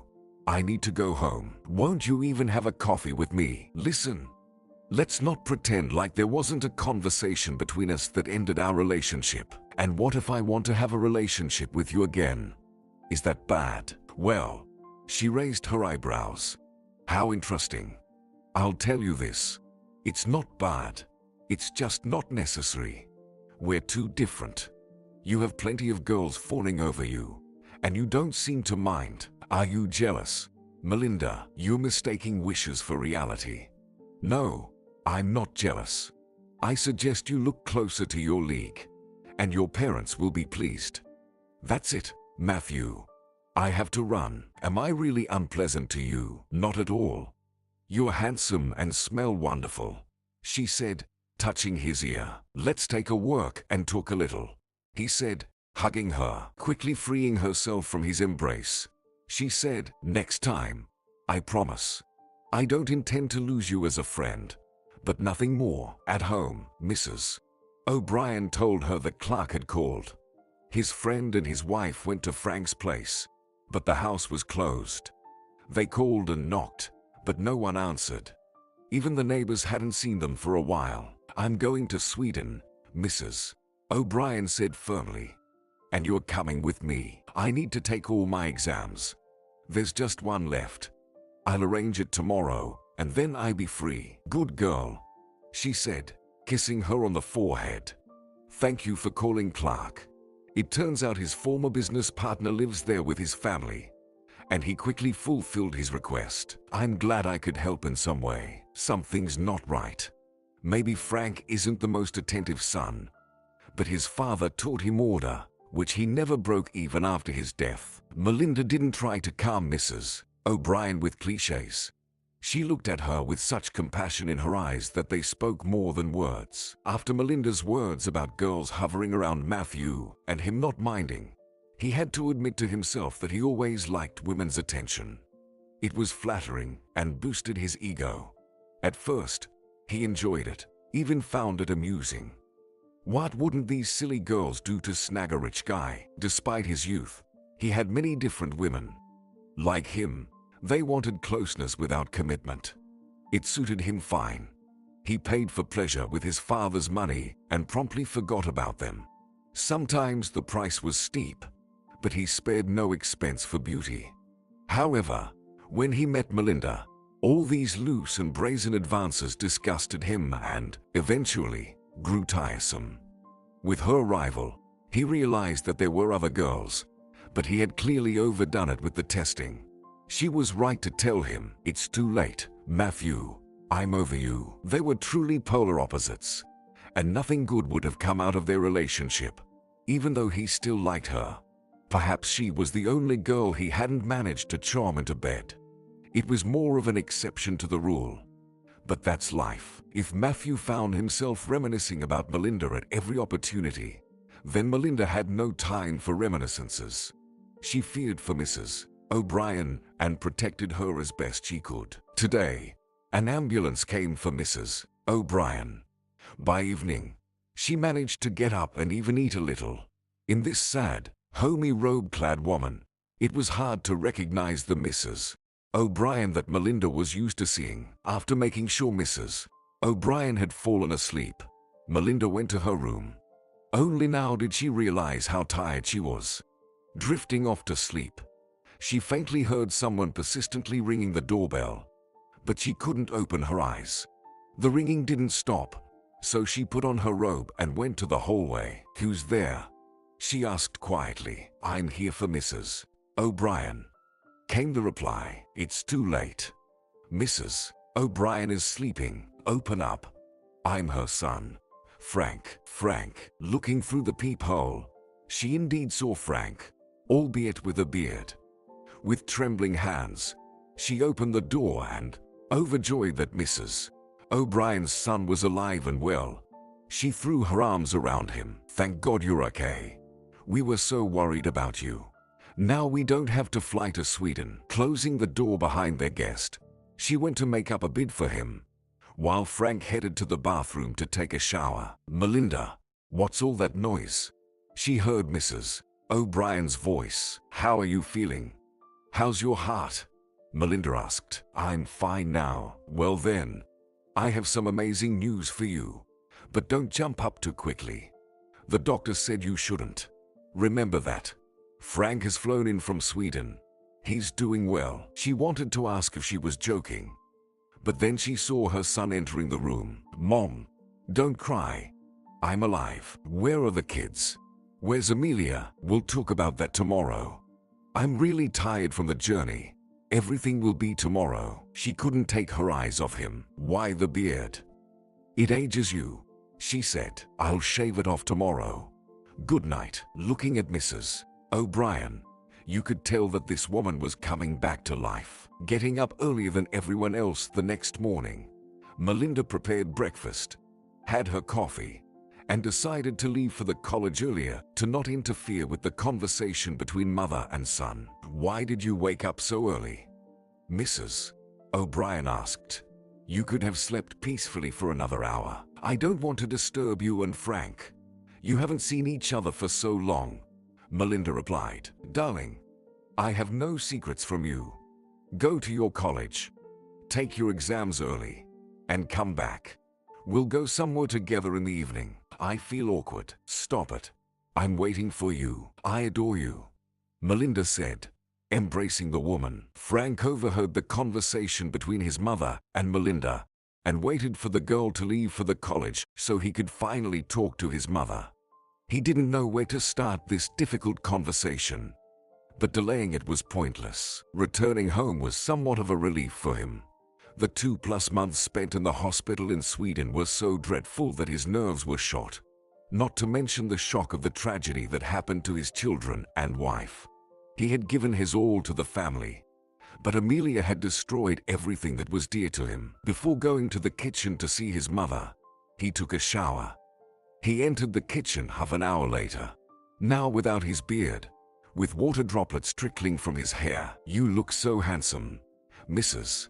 O'Brien said lovingly as she looked at him. "Mom, I'm handsome because I'm your son." "That's not true. I'm entirely objective. It's just another side of love." Frank felt that his mother was waiting for his story, and he hesitated to start. Taking a final sip of coffee, he took a deep breath and began. "Sometimes it's so hard to understand people's motives," he said sadly. "At 19, I met Amelia. She was 5 years older than me, a petite woman who looked younger than her age. I got attached to her. She was my first woman, an experienced woman who didn't give me a chance to reconsider. I didn't need anyone else, and it seemed mutual. She was into graphic design. A month later, I found out Amelia was pregnant. I didn't know whether to be happy or not, but she immediately said she wouldn't get rid of the baby, and we got married. By that time, I had finished my year-long courses and found a decent job. When we got married, naturally, we spent more time together. I didn't like everything about this woman. While pregnant, she allowed herself to smoke and occasionally have brandy. When this led to arguments, I realized that the key to family happiness isn't trying to change someone, but accepting them as they are, with all their strengths and weaknesses. Finding compromises. It was very difficult, but gradually our relationship improved. She didn't like it when I asked her when she'd come back or where she was going. I understood that at 25, she didn't start a fresh slate with me. She had a past, like everyone. But I knew nothing about her past and felt I had no right to ask about it, let alone be jealous. We had Lucas, a handsome boy. I was happy, and a year later, Olivia was born. I matured immediately, took on more orders. Youth didn't give me the right to leave the family without means. You see, Mom, she was my wife, but often forgot about it. I earned decently, but Amelia spent the money poorly. I preferred to live more modestly, but she had a different opinion on that. "You should learn not to save but to earn," my wife reproached me. "Or should I find a sponsor?" I was a young professional, and expensive projects weren't always entrusted to me. But I tried, and she couldn't overlook that. "I know your father was sending you money secretly." "Silly man. As if I would be against it," Mother said. "Yes, but I didn't give them to my wife. I bought gifts for the children, and Amelia with them. Everyone was happy, and I mentally thanked my father for such help. Not everything was going well for us. After living with Amelia for 7 years, I felt she had cooled towards me, and I was a bit tired of her. Our house turned into a smoking room, and bottles of rum or brandy could be found in corners. This led to serious arguments between us, so severe that one day she suggested divorce. "What about the children?" I asked then. "And what about them? They'll live with me," Amelia replied. "You can visit us. I won't interfere with their communication with you." Lucas heard all this and said he'd stay with me, and Olivia did everything her brother did. So the children sided with me, and our marriage, which became hateful to both of us, lasted another 2 years. "Frank, why didn't you say anything?" his mother asked. "Why? What could you have done for me?" "Just worried. That's all. You know, I've always remembered the words my father once told me. Son, You're a future man and should be able to be responsible for your actions and decisions. If you think they're right, learn to take responsibility for everything you do. And it doesn't matter how old you are. If you don't learn this, even at 50, you won't be a man. This is my answer as to why I didn't say anything about the family troubles. I understand, said the mother. You were already a man in your 20s. I wanted to be, but the lack of life experience sometimes hindered that. I tried my best. 2 more years passed. They were horrible. Amelia got fired from her job for a drunken brawl she caused in the office. Now she wasn't working, but it was also hard to catch her at home. I suspected she was with another man, and we hadn't shared a bed in a long time. I wanted a divorce. Amelia, I'm filing for divorce. It's about time. We've wasted 2 years. She replied angrily. What about the children? I asked again. I won't tell you anything new. They'll stay with me. Maybe you'll leave Lucas with me. After all, he's a boy. He should have his father in his life, and he will have his father. Lucas's father is David, not you. I was already seeing you when I was pregnant. She replied calmly, not feeling guilty. So go to hell and give me the divorce. I was already afraid to ask about my daughter.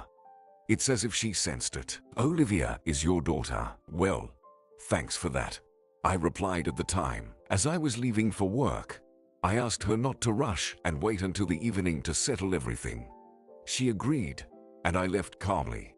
But halfway there, I realized I forgot a folder with documents. I had to turn back and see such a scene. Amelia was packing things in the trunk, and the crying children were in the car. When she saw me, she quickly got behind the wheel and hit the gas. I turned around and wanted to follow her, but I thought that if she was fleeing from me, she might lose control and something could happen to the children. So I stopped, and in the evening, I got a call from the police station saying that my intoxicated wife had collided with a minibus on the opposite lane. Lucas died instantly. The impact was on his side. My wife was in a coma, and my daughter was alive but with a severe head injury and fractures. Amelia died a week later, and my little girl fought for her life for 2 months. Doctors were amazed at how much thirst for life there was in this little body. I was by her side all this time. I did everything the doctor said. You know, she woke up, opened her beautiful eyes, and whispered something. I leaned in and understood she was saying she loved me. And in the morning, she was gone. I thought I would lose my mind. They gave me some injections. I would drift off, then wake up. But when I came to, I took care of the funerals. He became so engrossed in his story that he didn't notice his mother clutching her chest and gesturing toward the nightstand. Quickly getting up, he handed her the medicine and a glass of water. It was at least half an hour before Mrs. O'Brien asked her son to continue. I should have found Lucas's father. He had the right to know what happened to his child and Amelia. But I didn't.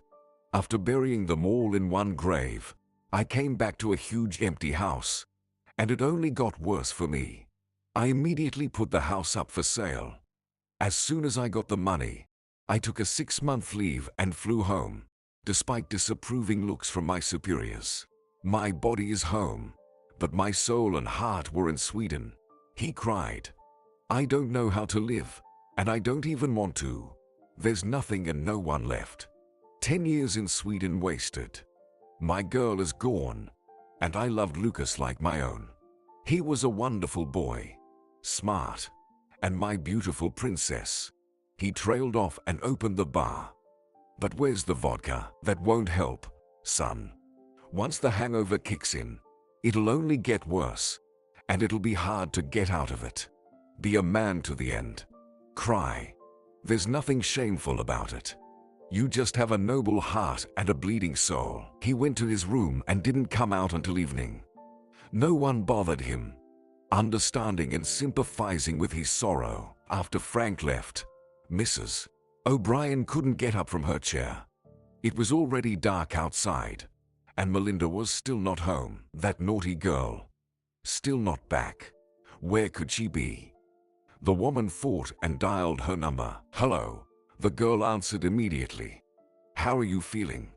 "How's Frank?" "We're fine." "Why aren't you home yet?" "I'm out with Matthew." "With Matthew? Have you decided to start over with him?" "No.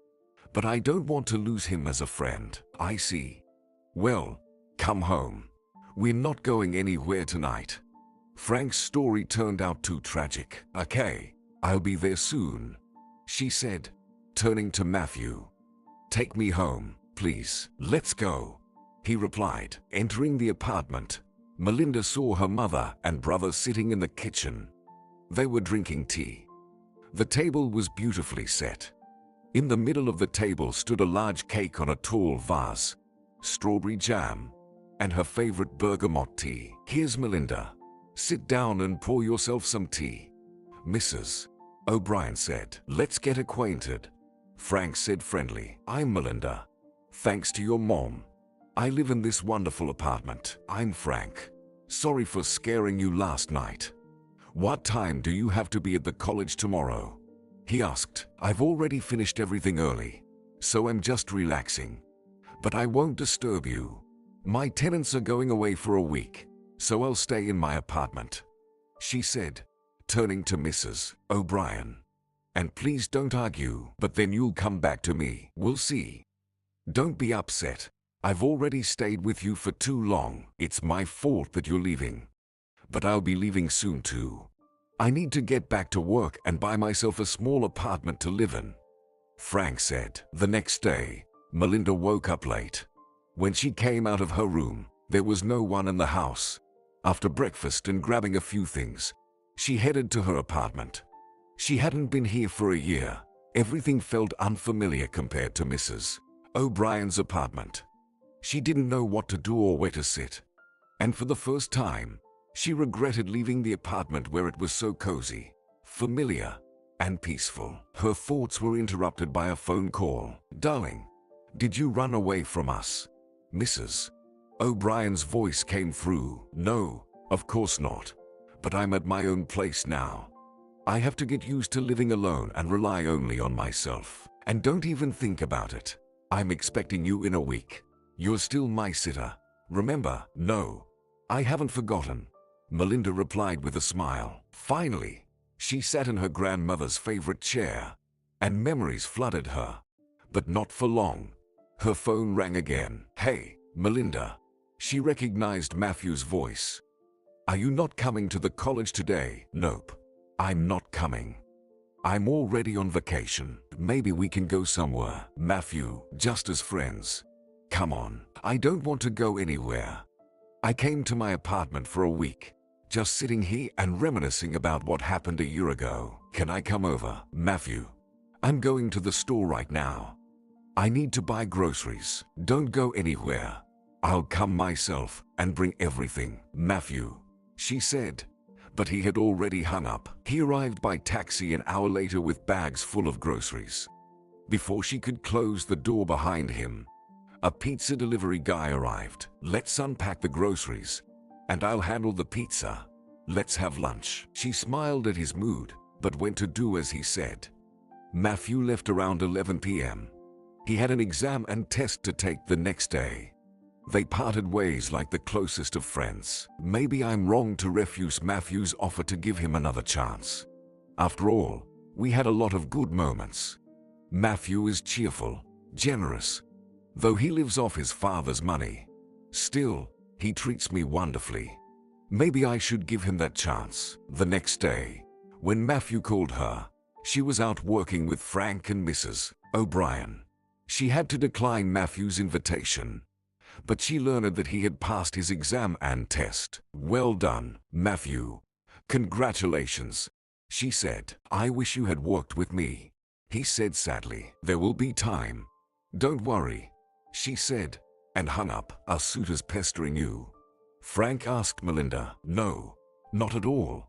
He's just a friend from college. For some reason, I don't really believe in friendship between men and women, because one of them always hopes for more," Frank remarked. "And that's Matthew," Mrs. O'Brien added. Frank's soul gradually warmed up at home. Mrs. O'Brien helped him like a mother and a psychologist. Whenever he had doubts, his mother had convincing arguments against which he had nothing to say. Whenever he started talking about the kids, he would have a breakdown. That's when both the mother and the psychologist stepped in. He would quiet down, nod, and agree. And so the days passed, and Frank even began to smile, piecing himself together. He hadn't thought it would be this difficult, but he managed. The man was coming back to life, although he would never be the same as before. One night, as Mrs. O'Brien went to get some water, she noticed a strip of light under her son's room door. It was well past midnight, and Frank was still awake. Knocking and not hearing the usual come in, she pushed the door open slightly.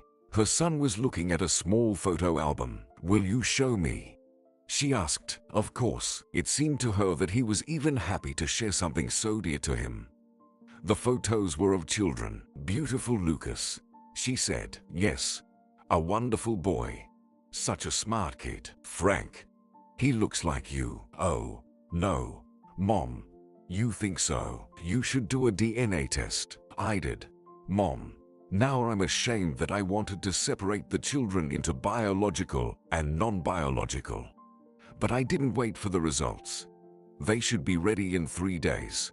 I don't know if they send such documents online. It's medical confidentiality. I think if you ask, they'll email you the results." "Maybe you're right. I'll find out and start getting ready to go to Sweden. Work will distract me, and it's time to visit the cemetery." "Frank, you should take a closer look at Melinda. She's a wonderful girl. Honest, smart, beautiful, capable of anything. Her fate has been tough too. Yeah, she's a good girl, but she's just a child to me. 10 years difference. Mom, that's a lot." "Well, take a closer look. I'm not telling you to marry her, okay? I have a few more days to think about it." After the conversation with Frank about fatherhood, Mrs. O'Brien was sure that Lucas was Frank's son. Amelia deliberately mentioned another man to make her husband let go of her sooner. She wanted to humiliate him, hurt him, show him how insignificant he was. But in reality, the boy was Frank's biological son. She was certain that this would make his heart ache even more. But it was something he had to go through, and he would make it. 3 days passed. In the email that came to his address, it was clearly stated the degree of relationship was confirmed to be 99.9999%. His trembling fingers slid across the keyboard as he read the document stating that Lucas was his son. His son. Frank couldn't understand why his wife did this. "My boy. Lord, what did the child do wrong to you?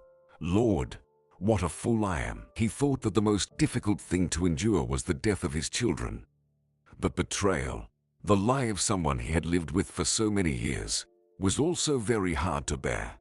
He sat at the computer, unable to stand up or speak. Footsteps were heard behind him. It was his mother. "Lucas, my boy." He exhaled his name in a hoarse voice. "Mom, why did she do this? Did she hate me so much?" She wanted to get rid of the source of pain, of troubles, as she thought. But a woman who doesn't know who the father of her child is isn't worth your tears and worries. You know the truth. Your children are yours, and your love was mutual. You can't deceive children. They feel falsehood and lies with their innocent souls, and you love them sincerely. Will this pain of loss ever subside? Or is it for a lifetime? He asked himself, and he already knew the answer. It was for a lifetime. "Son, maybe you and Melinda could go for a walk or to the movies," Mrs. O'Brien suggested. "No, Mom, not now and not tomorrow. Maybe next time I come. I'll book a ticket for the nearest days." There was a knock on the door, and when Mrs. O'Brien opened it, she saw Melinda. "Sorry if I'm interrupting, but my tenants arrived, and I had to vacate the apartment," she said. "I'm glad to see you again. Frank is leaving for Sweden tomorrow, so it'll be just you and me again," Mrs. O'Brien replied. Leaving the apartment, Her son promised to visit often, which Mrs. O'Brien was immensely glad to hear. But Frank didn't come the next year or even the year after, citing his heavy workload as an excuse. He bought a small apartment near the office and walked to work. His colleagues noted that he became withdrawn, uncommunicative. Knowing about his tragedy, they didn't intrude, allowing him to come to terms with things. He had long forgotten how to socialize and date until a girl who had just joined their office approached him. She was his age, serious. To get his attention, she deliberately came to his office to inquire about documents he was supposed to bring in the morning. "You didn't bring the documents, and I can't move forward without them," the girl, Betty, simply stated. "I'm Betty, and I know your name is Frank." "Sorry, Betty. Here are the documents. They've been ready for a while," Frank said. That evening, Frank walked her home. She seemed to expect something more, but he wasn't ready to show any further signs of affection. She couldn't be called beautiful, more like cute, but there was something off with Frank. He compared her to Amelia, and to his own regret, Betty didn't come out on top. He answered her questions monosyllabically, asked his own, and kept glancing at the time, although he knew it wasn't quite proper. Betty paid no attention to this. Knowing about his family tragedy, she had never been married, but she had experience with men and could distinguish between a reliable and decent man and a womanizer or thrill seeker. In Frank, she saw a deeply suffering person, decent, and, importantly, handsome. Taking things slowly, without pressuring him, she managed to get Frank to court her. Mrs. O'Brien's son sent her photos with Betty, and she liked her. This was precisely the woman who could help heal his emotional wounds and become the life companion that a mother dreamed of for her son. Within a year, they moved in together, and another year later, Frank proposed to her. They decided not to have a lavish wedding. Mrs. O'Brien was happy for her son. "This time, everything will be fine for him," the woman reassured herself. She really wanted to see her son happy. Time passed, and Melinda continued to live with Mrs. O'Brien while attending college. Recently, she had started working at the clinic as a nurse's assistant. Both in spirit and character, she was persistent, overcoming obstacles confidently on her path. With Matthew, they only saw each other at the college. She had no more time for him. He had long realized that nothing serious would happen between him and Melinda, and he had made peace with that. Soon, he started being seen with an older girl from their course. Yesterday was a tough day for Melinda. After college, she went to work as usual. Seeing several ambulances at the main entrance, she knew there would be many patients. And indeed, there was a car accident. All operating rooms were prepared, and all surgeons were called in to save people's lives. When the flow of casualties ended, and the operating rooms were cleaned up, they could finally catch their breath. "Are you tired?" asked a young nurse. "I'm very nervous. So many casualties," Melinda replied. "They say a young man caused the accident. He felt unwell while driving and lost control. He was the most severely injured. It's still unknown if he'll survive. That's our job, Melinda. Seeing death every day. Some get used to it, but I've been working here for 3 years, and I still look at it as if it's the first time. I don't think I'll ever get used to it either," Melinda replied sadly. At home, Mrs. O'Brien was waiting for her. "Sit down, have dinner, and let's have some tea," she said. "No, I don't want to. I'm tired today," Melinda replied. "Did you hear about the big accident? Clark was involved in it. Mrs. Thomas told me," Mrs. O'Brien said. "Mrs. Thomas?" Melinda asked. "Yes. She started cleaning for him again, so she knows all the news about him. We brought in many casualties today. Tomorrow I'll find out if Clark is among them." All night, Melinda couldn't stop thinking about Clark. Instead of going to the college the next morning, she went to the clinic to inquire about the injured Clark Falcon. Clark wasn't in her clinic. It wasn't difficult to find out where the accident victims had been taken. She found him and immediately went to that clinic to inquire about his condition. On the way there, she remembered how she had met him, how he had supported her when her grandmother got sick. He had always been there for her, and now it was her turn. Matthew called. "Are you okay?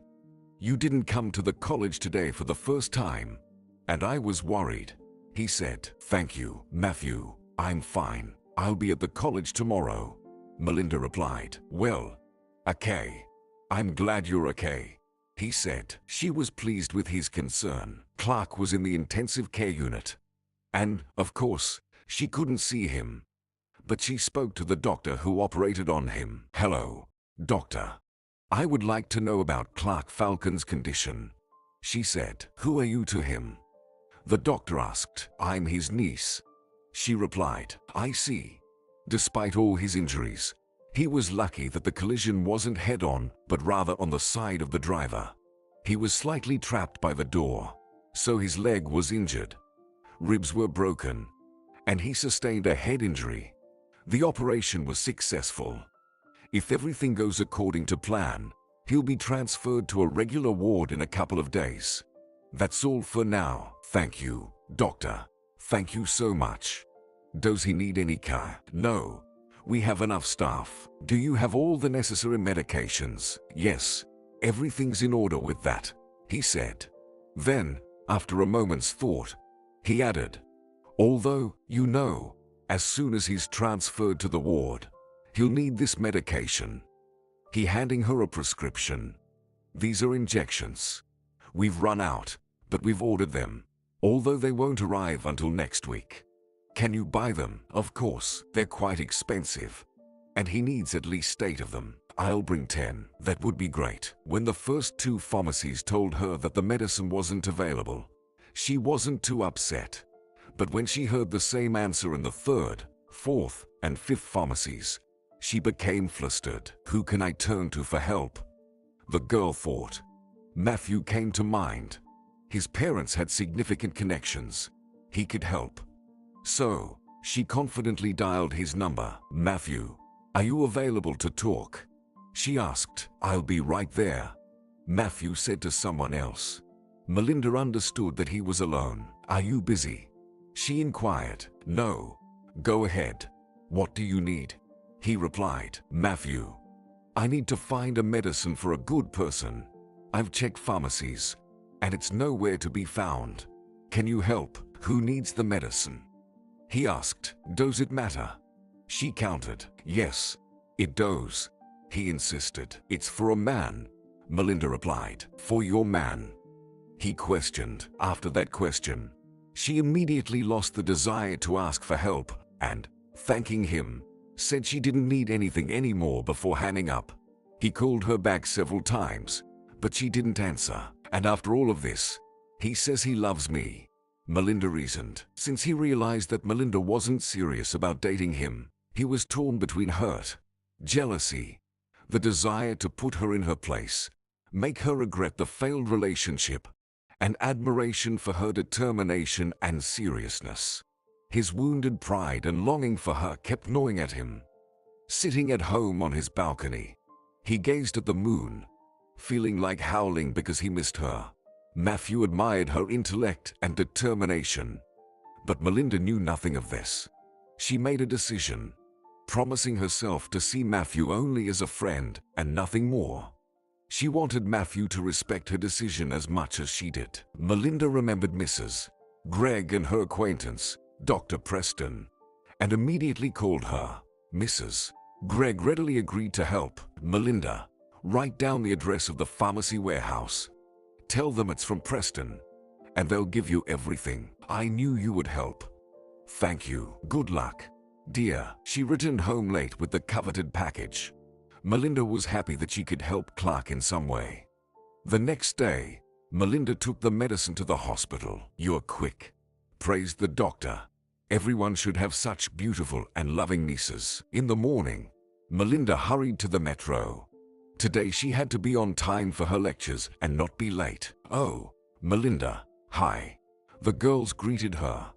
You've started skipping classes. My reputation is so impeccable that it's time to tarnish it a little." Melinda laughed. Suddenly, a voice behind her spoke up. "We need to talk." Melinda turned her head towards the speaker. It was Matthew. "Not now. I'm talking to the girls." "No, right now. We need to talk about a lot of things," said Matthew, taking Melinda's elbow. She pulled her arm away and raised her voice. "I understand, Matthew, that you're not used to being rejected.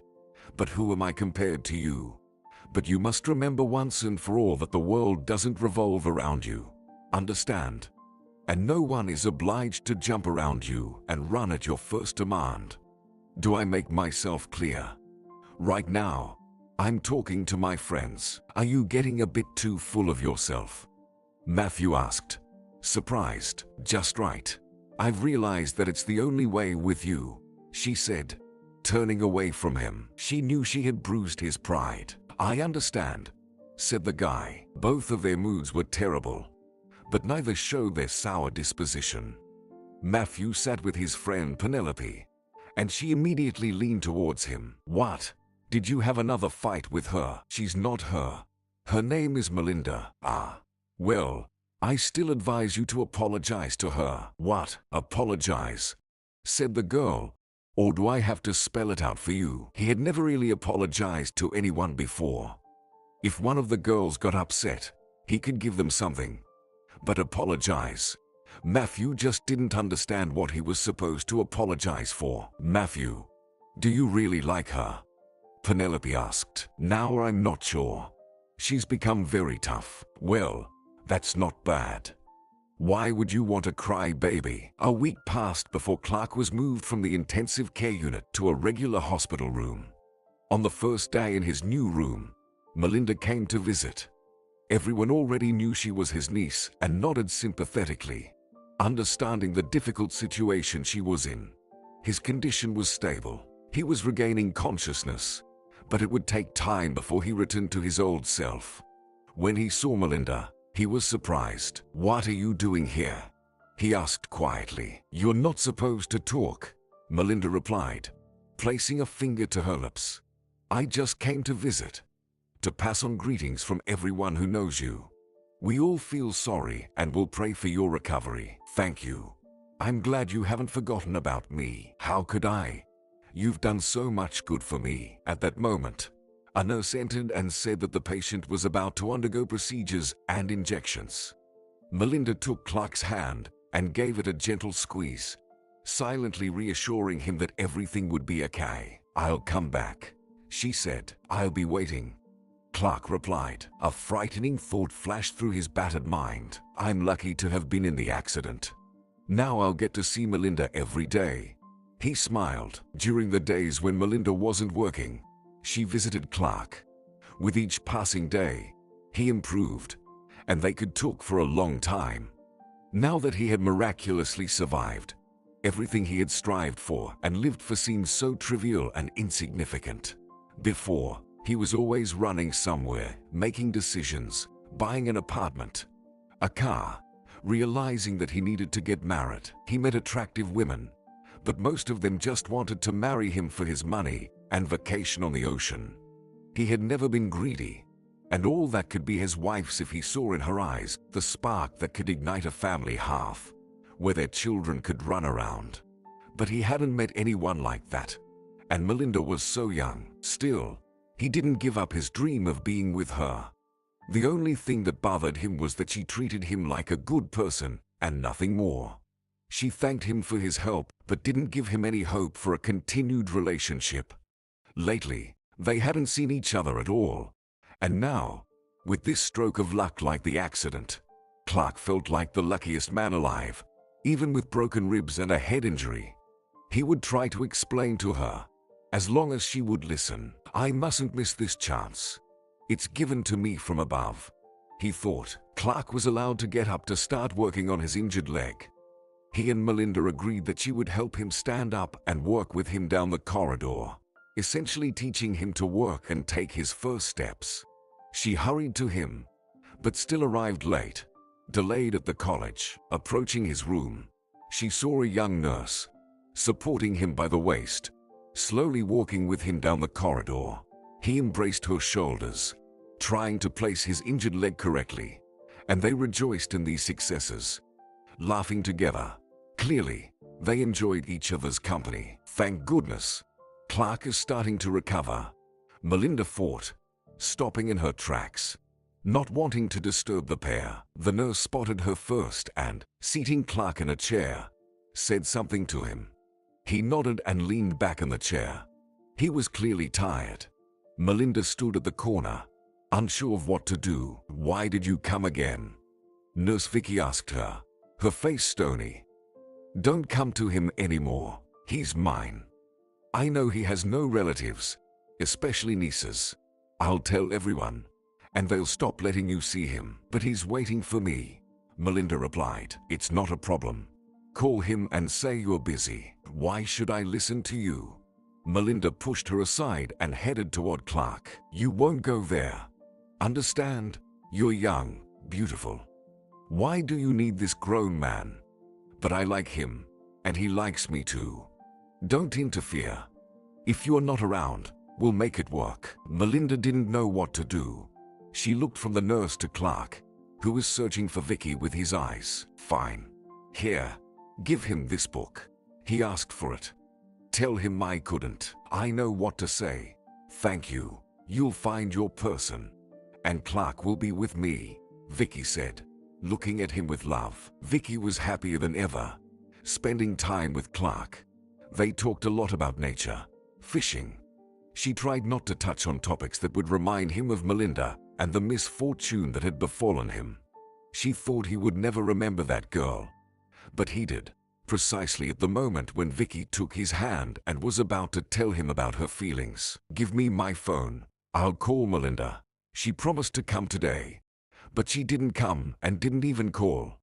"It's not like her," Clark said. "She came, brought you this book, but she was in a hurry. Something urgent at the college." Vicky leaped. "Why didn't you tell me right away?" "I forgot. Maybe she won't be allowed here anymore." "She's not your niece. You said yourself you have no relatives." "What niece?" Clark asked, surprised. "She fooled the doctor to come to you and called herself your niece. Didn't you know?" "No, she didn't tell me." He tried her phone number many times, but the subscriber was unavailable. "Are you upset?" Vicky asked sorrowfully. "Yes, I was waiting for her. A lot," Clark admitted. "And are you waiting for me? Do you want to see me?" "What's with all these questions? I don't understand." "I really like you, Clark. We have a lot in common. We suit each other.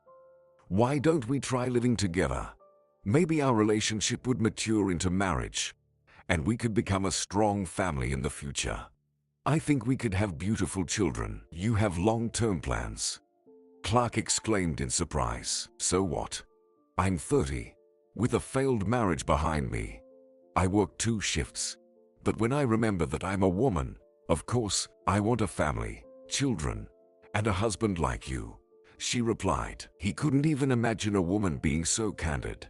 And only after her passionate speech did he look at her differently. "But this is a very serious step. Family, children. They should grow up seeing loving parents. And I can't promise you that yet," he said. "You don't have to promise yet. Once you get to know me better, I'm sure you'll love me. I'm a good homemaker, skilled with my hands, love children, and you. And I'm beautiful," she reassured. He smiled at her and for a moment pictured the time when she would marry him, and he, coming home from work, would see his children clinging to her skirt, then running to him with cries of "Daddy." Vicky, too, looked at him as if he were a dream. Despite her confessions, he remained just as distant and unapproachable, even as she sat beside him and spoke with him. Only now did he know that she loved him. Vicky went to other patients, mechanically performing her difficult job, but also never forgetting to check in on her most beloved patient. As she was about to leave for home, she decided to stop by to say goodbye but paused at the door. "Melinda, I finally managed to reach you. Thanks for the book. How are you?" Clark asked over the phone. "I'm good. There's a lot going on at the college. More subjects added. And you know, I still have to work, Melinda replied. You mean you won't have time to visit me anymore? No. Why? She felt uncomfortable that he had caught on so quickly to what she wanted to say. I can come on Sundays when I don't have classes or work. Something else seems to have happened. Everything changed so abruptly. Maybe I did or said something wrong. Clark. She hesitated for a moment, debating whether to tell him about Vicky. Clark. She repeated his name. Vicky likes you, and my presence only interferes with your relationship. She sensed trouble brewing on the other end of the line. Clark. Don't be silent. You're scaring me. Did Vicky tell you that? No. I figured it out myself. Watching you. You suit each other. It's obvious. She's beautiful, but I don't love her. It's a matter of time. She's assertive, experienced. She can offer you a lot. Her intelligence, attractiveness, desire to be with you. But love will come. You've become quite mature. Come on Sunday. Okay, I'll try. Vicky stood, leaning against the door, hesitating to go into Clark. Not now, she thought, and headed for the exit. It was well past midnight, and Clark lay there, pondering that nobody should grow old alone. He was already over 30, with neither children nor a family. It was all work. Up at 6, breakfast, and the entire day at work. It didn't matter if it was Saturday or Sunday. There were years when he didn't even take vacations. Did he feel lonely? No. He always enjoyed what he was doing. Apparently, he was destined to be alone. Do people get married just because it's expected or to avoid being alone in old age? He didn't think so.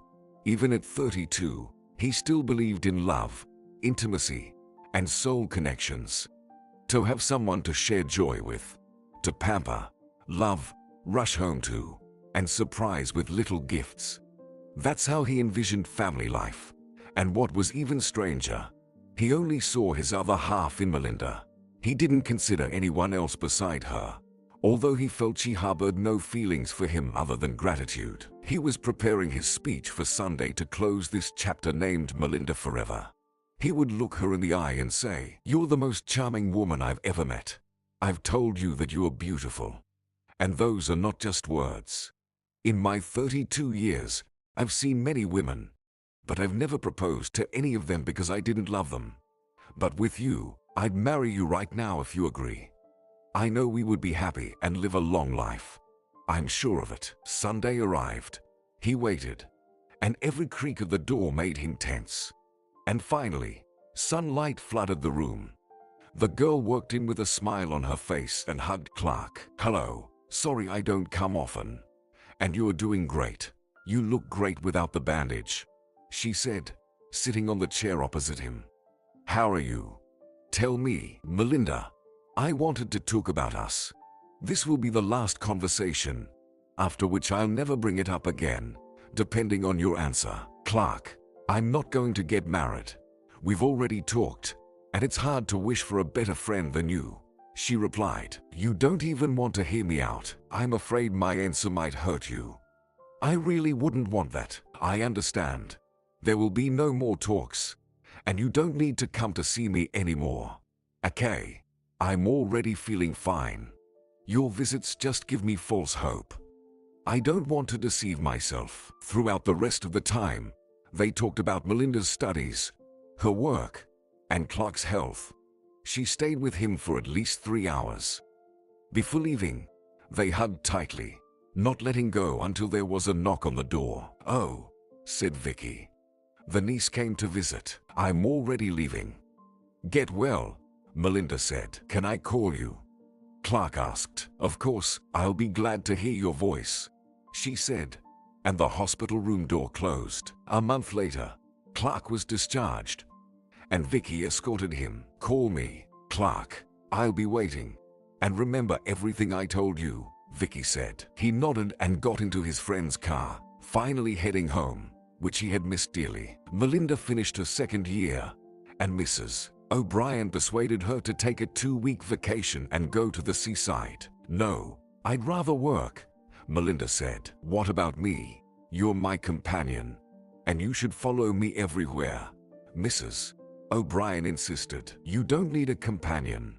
You're smart, beautiful, and you can go and relax on your own, Melinda replied. Well, seriously, I'm almost 70, and I'm a bit scared to go alone. All right. Let's go together. For the first time in her 20 years, she swam in the sea. It turned out that the sea in dreams and reality were completely different things. She was amazed by the vastness of the sea and the white seagulls. The summer flew by quickly. After the summer session, 2 people were missing from the group. Matthew passed the session very well. Melinda was glad to see him. They greeted each other, said goodbye, but nothing more. She saw him with different girls, but just smiled in response. It didn't bother her at all. When it was time for specialization, Melinda's desire to become a pediatrician was supported by Mrs. O'Brien. Matthew decided to become a surgeon. Melinda had been working for a whole year, and those who wanted to become surgeons were in residency. Thanks to Mrs. O'Brien's connections, Melinda worked as a children's doctor in a private clinic and was happy. The children adored her, the mothers trusted her, and the fathers admired her. The clinic where Melinda worked was multi-profiled. The children's department was located on the first floor of the 6-story Avicenna Medical Center. Above were the surgical department, followed by women's health, men's health, and the administrative building. Several times, Mrs. O'Brien came to this center to see her protégé. Peeking through the slightly open door, she looked at the grown-up, serious Melinda and rejoiced in her success. What a beauty she is, the woman thought. The girl possessed natural beauty that didn't need to be emphasized, and people liked it, especially men. The doctor's outfit suited her well. Upon Mrs. O'Brien's advice, Melinda read a lot. She found articles about art and tried to stay up to date with all the latest trends. They enjoyed visiting exhibitions and then sharing their impressions. Mrs. O'Brien liked Melinda's reasoning. She had her own opinion, which didn't always coincide with hers. Melinda had no girlfriends. Mrs. O'Brien replaced them. But she also said that it was wrong. Girlfriends should be there. It's normal for a girl at any age. But hugging her mentor, Melinda replied that she didn't need a better friend.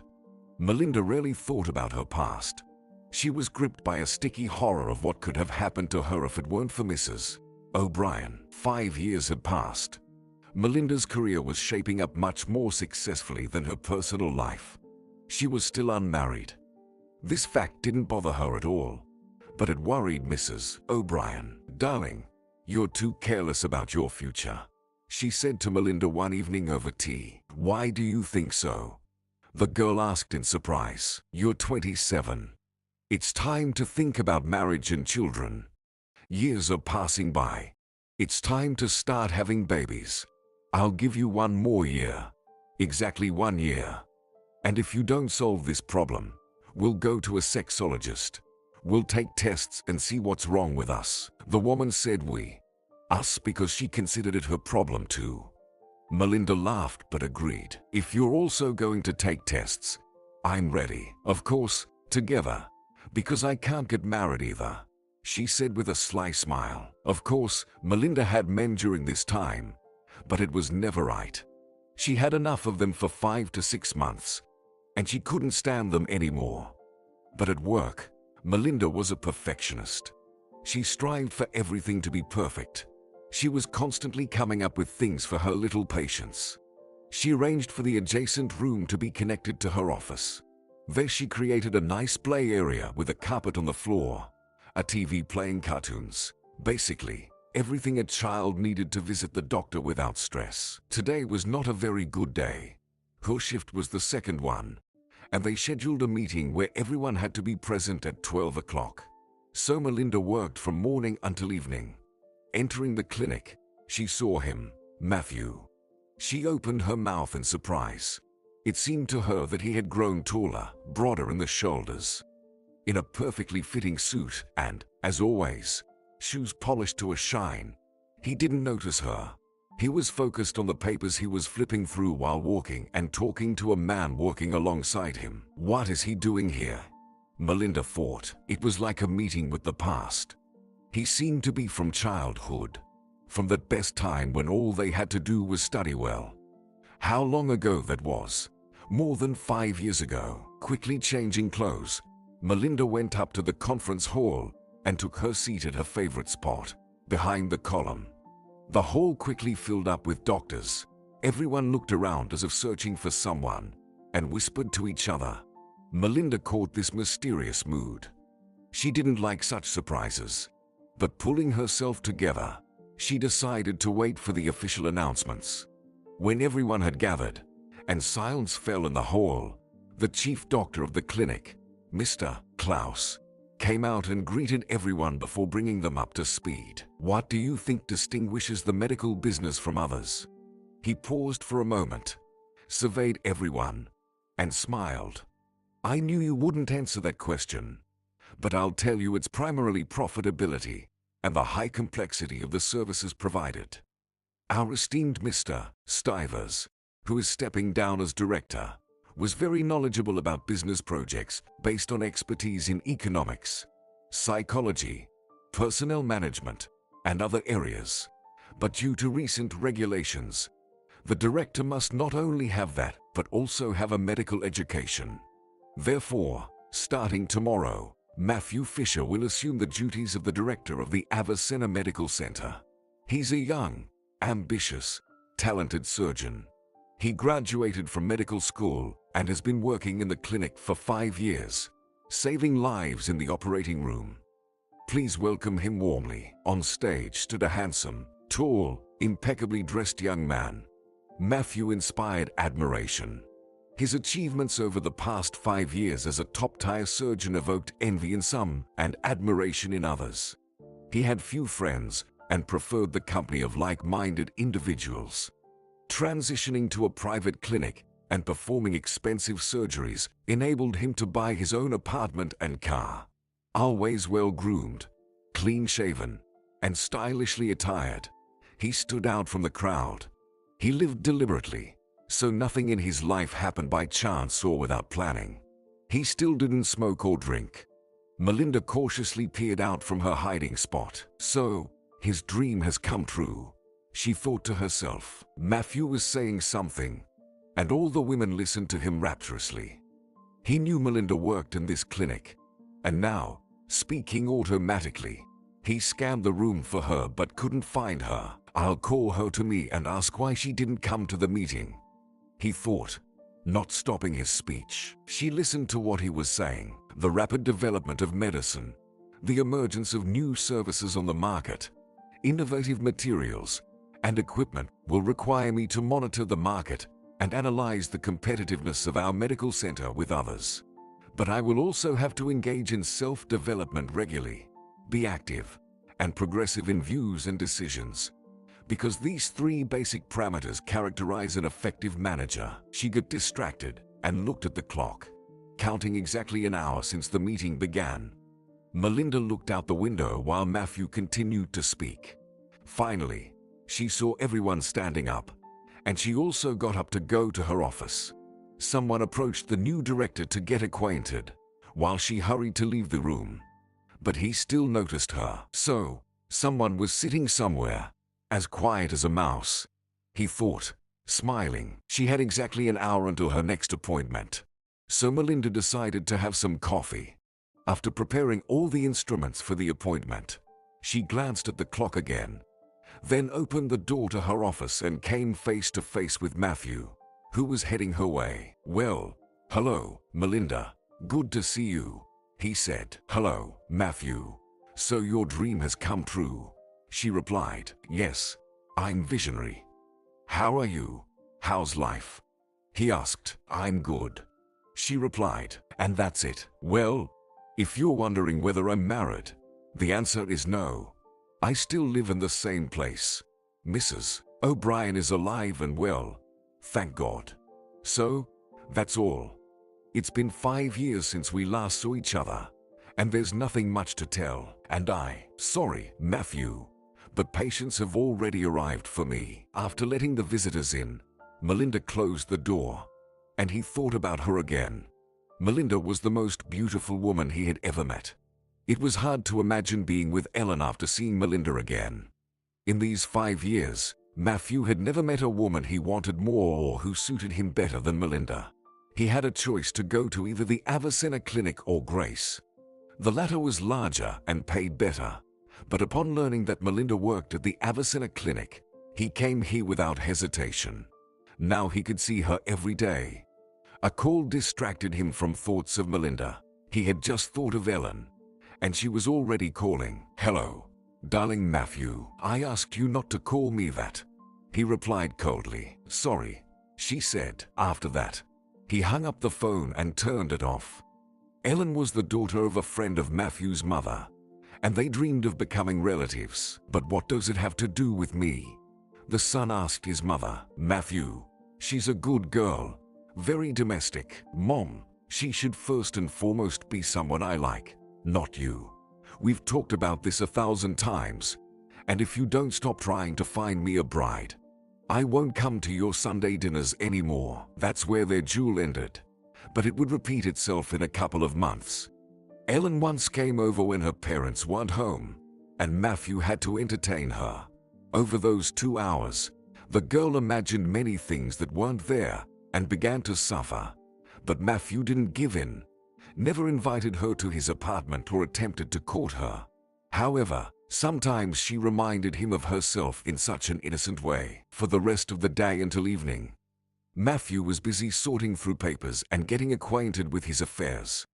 When he looked at the clock, it was already 8 in the evening. "It's time to relax," he thought, and began to get ready, wrapping his neck with a huge white scarf and draping a long black coat over his shoulders. He descended to the parking lot and got into his car. Only now did he realize how tired he was. Starting the engine, the car silently began to move but stopped abruptly. Melinda emerged from the clinic, glanced around, and immediately turned the corner toward the metro. "Melinda," Matthew called out. "Hop in. I'll give you a ride." She hesitated for a moment, then got into the car. "Where's your white Mercedes?" he asked. "My dad's using it. I bought myself a black BMW. I like this car. I live separately from my parents. As soon as I started working, I rented an apartment, and 2 years ago, I finally managed to buy my own. And just last year, I bought the car. And what about you? Still renting out your apartment?" "No. When I started working, I renovated it, got rid of all the old furniture, except for my grandmother's old armchair as a keepsake. They restored it for me, and now it's in her room. But I live with Mrs. O'Brien. She's over 70 now, and I love her dearly. I help her with everything she did for me. Yes, she's a heroic woman. Smart, insightful, a real psychologist. Can I go up and say hello to her? She'll be delighted. Mrs. O'Brien is a sociable woman, and she clearly misses it now. Let's go buy a cake." Matthew liked the idea, and soon they were standing again in front of the door that once opened and invited him inside like a jealous hero. Today, Melinda opened the door, but Mrs. O'Brien greeted him. She had visibly aged, become very small, but still held her head high and her back straight. "Hello, Mr. Othello. Or have you become another hero?" she asked with her signature smile. "You tell me which. I'm a hero now." "Good evening, dear Mrs. O'Brien. It's wonderful to see you. You look lovely, as always." "Thank you.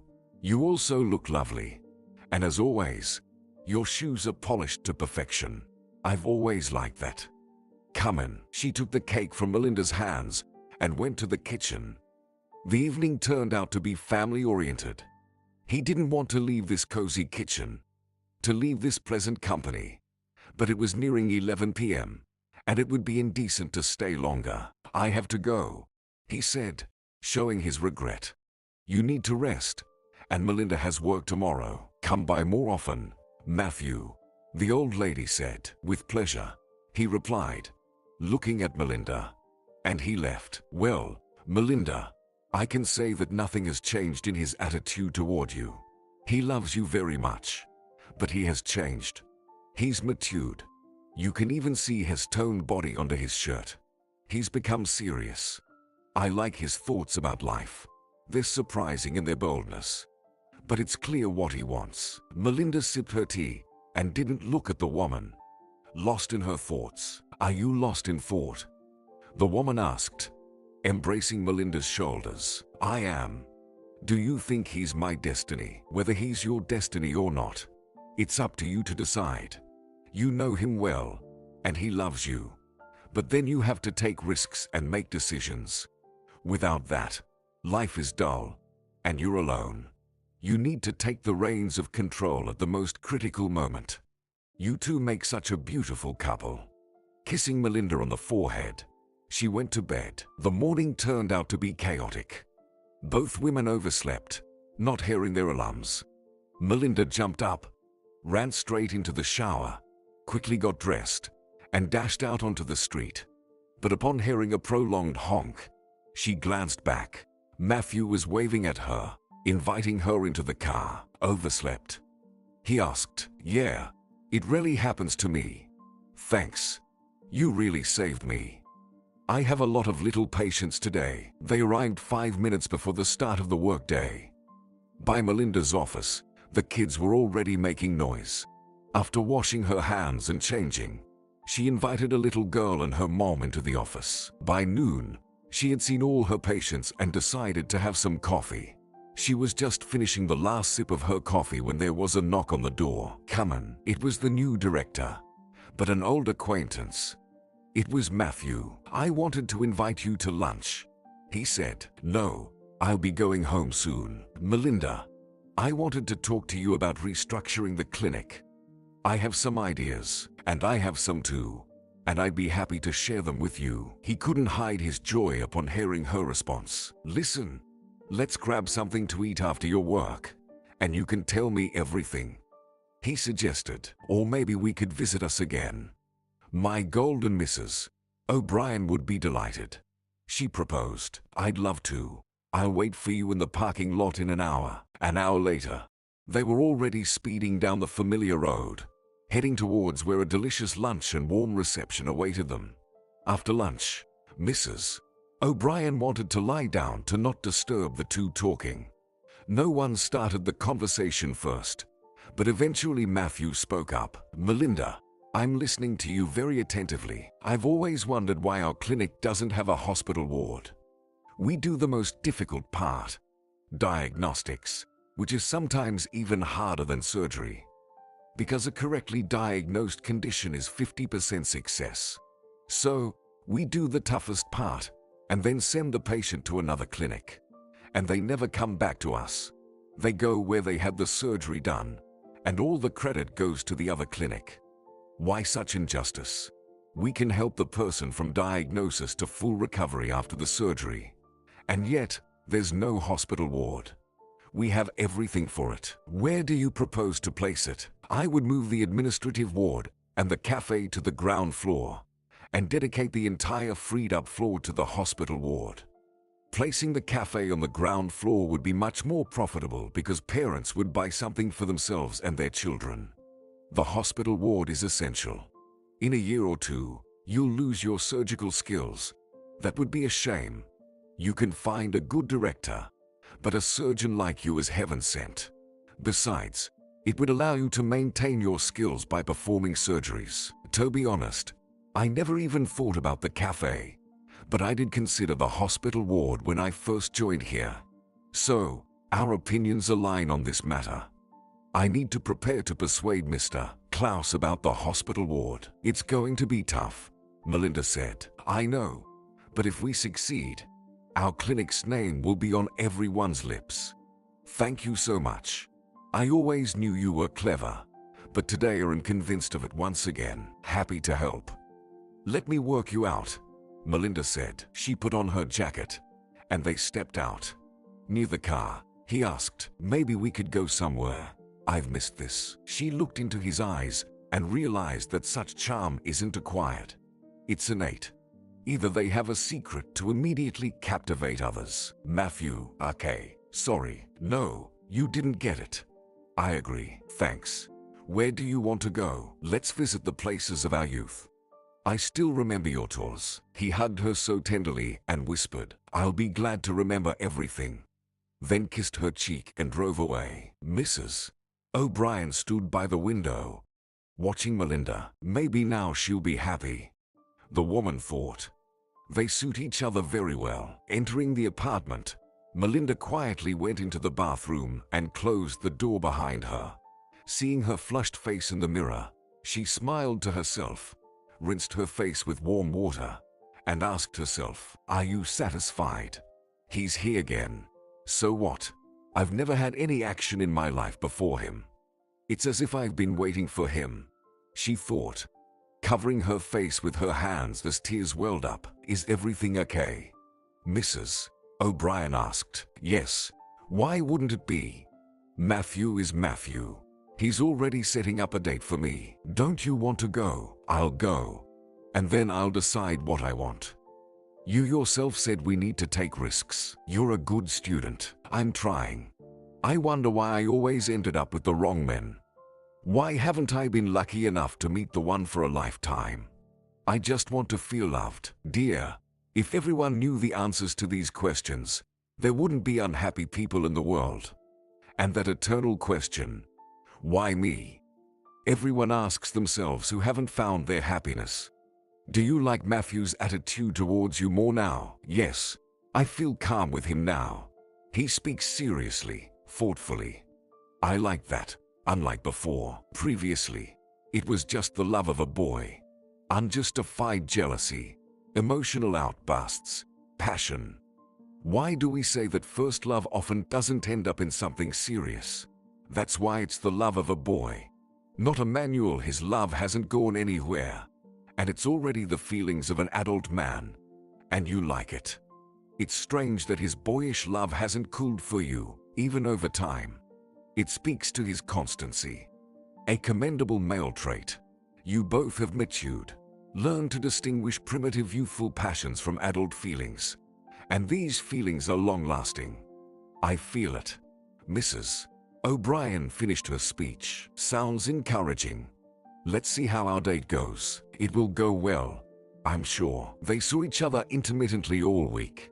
Matthew was busy, torn in different directions, trying to do everything. Sometimes he called Melinda on the phone to check on her. Both were looking forward to Saturdays. The schedule was extensive, so Matthew picked up Melinda at 11 a.m. Mrs. O'Brien wished them a good time, waved to them from the window, and went to call Frank.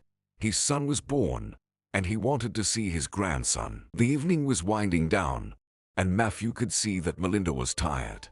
The final item on the agenda was dinner at the panoramic restaurant. Seeing such beauty, Melinda couldn't hide her emotions. The stunning city delighted their eyes. They talked, gazed at the evening cityscape, and when the sounds of music played by a small orchestra filled the air, Matthew invited Melinda to dance. She felt nervous, saying she hadn't danced in a long time. But Matthew already pulled her close, placing his hand on her slender waist, leading her in the dance. Without taking his eyes off her, he inhaled the familiar scent of her hair. I see you enjoy dancing, she said. I do, but only with you, he replied. You lead beautifully, Matthew. I never would have thought you were such a good dancer, Melinda said, laughing when she saw his pleased expression. You're like a child. You love it when you're praised. Everyone does, he said, pulling her closer. I missed you so much all this time, but I didn't want to rush you or annoy you. I was so afraid that you'd get married during this time, but thank God you are still single. Melinda, marry me. How long can we just be friends? We're adults, and our feelings have stood the test of time. Mine certainly have. Taking out a velvet blue box from his pocket, he got down on one knee and proposed again, and everyone around them started clapping, completely surprising Melinda. Without looking away, she gazed into his eyes and suddenly uttered words that stirred his soul. I agree. I don't know what will come of this, but I want to try, she said, smiling. This moment will stay in my memory for a lifetime. I'll tell our children about it. Matthew laughed with happy laughter and kissed her. She had been waiting for this moment for a long time and responded to his kiss with all the tenderness and passion. Melinda arrived home well past midnight, and Matthew didn't let her go for a long time. Maybe you'll move in with me now. We'll file for marriage tomorrow, he said. Don't rush, Mr. Matthew, she replied. We've wasted so much time together. All right, I'll talk to Mrs. O'Brien. We need to prepare her. I'll be waiting. Meeting Matthew's parents wasn't the most pleasant Sunday event. The luxurious mansion seemed too ostentatious to Melinda. She looked at Matthew's parents, who were waiting for them at the gate, and she didn't feel like going in. No, she wasn't scared, but she felt that today wouldn't be easy. If only she could close her eyes and then open them to find the introduction already over. With Matthew's help, she got out of the car, adjusted her coat, and put on a smile. Mom, Dad, meet Melinda, my future wife. She's a pediatrician. We work at the same clinic. Matthew introduced. Hello, Tamala and Michael. Nice to meet you, Melinda greeted. Hello, his father replied through gritted teeth. Come in. The first person Matthew noticed inside was Ellen. What is she doing here? He asked, turning to his parents. Then, looking at Melinda, he said, Melinda, meet Ellen, my mom's friend's daughter, and that's it. Nothing else you want to add? Ellen retorted. No, I don't, Matthew replied. It's me they want to see as your wife. And you know it. Ellen said. Mom, what's going on? Let's go, Melinda. Let them stay with who they want to see as their relative. I didn't promise anything, Matthew said. His mother's expression showed that she didn't like the situation herself, because it was Michael who was the mastermind behind this spectacle. Son, wait. Ellen will leave now, right, honey? Tamala said. Both women were in a terrible position because of the father's desire to do things his way. Finally, they entered the mansion's hall. Melinda noticed that the house was richly furnished, expensive, but tasteless. As they worked inside, it felt like the owners took pride in their creation. It upheld their status as one of the city's wealthiest families and stroked their egos. Michael loved such luxury. His wife, Matthew's mother, Tamala, was more modest, perhaps because she had bathed in this wealth since childhood. But her husband liked everyone to see how lavishly they lived. Do you like the house? Michael asked, ready to hear praises. Melinda didn't pretend and express admiration for what she didn't like. It's your home, so the most important thing is that you like it. Dinner was dull, uninteresting, with no one trying to salvage the situation. And when Melinda said it was time for them to leave, everyone sighed in relief. We'll send you an invitation to the wedding, Matthew said as they said their goodbyes. Okay, son, thank you, Tamala replied for both of them. They drove home in silence. Matthew took Melinda's hand. Sorry for such a reception. Dad's hopeless, he said. It's okay, darling, she replied. They sent out invitations to everyone they wanted to see at the main celebration of their lives. Clark also received one. Getting it, he really wanted to see Melinda, the bride, but he decided it wasn't right because she had remained a desirable woman for him. He had been married for half a year now, but not to Vicky. She didn't pass the probationary period, and they broke up with a scandal, and Clark didn't regret ending all relations with her. His wife became a modest woman, the cousin of his friend. Her name was also Melinda, and even her character was similar to Melinda's. Clark was now expecting a child. The doctors said it would be a son. He had always dreamed of a family and children, of quiet family evenings, so his dream had come true. Matthew's parents arrived at the wedding among the last guests, congratulated them, but didn't stay long. Mrs. O'Brien also didn't stay long. She had been falling ill more often, and Melinda dreaded the thought of leaving her alone. But Matthew refused to live in her apartment. For the first time in many years, Mrs. O'Brien spent the night alone. She thought about her husband, about Frank, about her little grandson, and of course, about her Melinda, who had brightened her loneliness all these years. Her husband hadn't visited her dreams for a long time, ever since Melinda moved in with her. But tonight, she wanted to meet him in her dreams, talk to him, ask him if she hadn't stayed too long here, if he missed her. But to do that, she needed to fall asleep, and sleep just wouldn't come. She had taken care of her will a long time ago, distributing everything she thought was fair.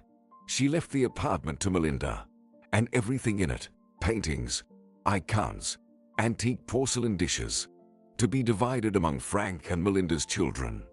Of course, she hoped to live long enough to see these little ones, but if the Lord didn't grant her that opportunity, she had already decided, and her will would have to be fulfilled. Soon Mrs.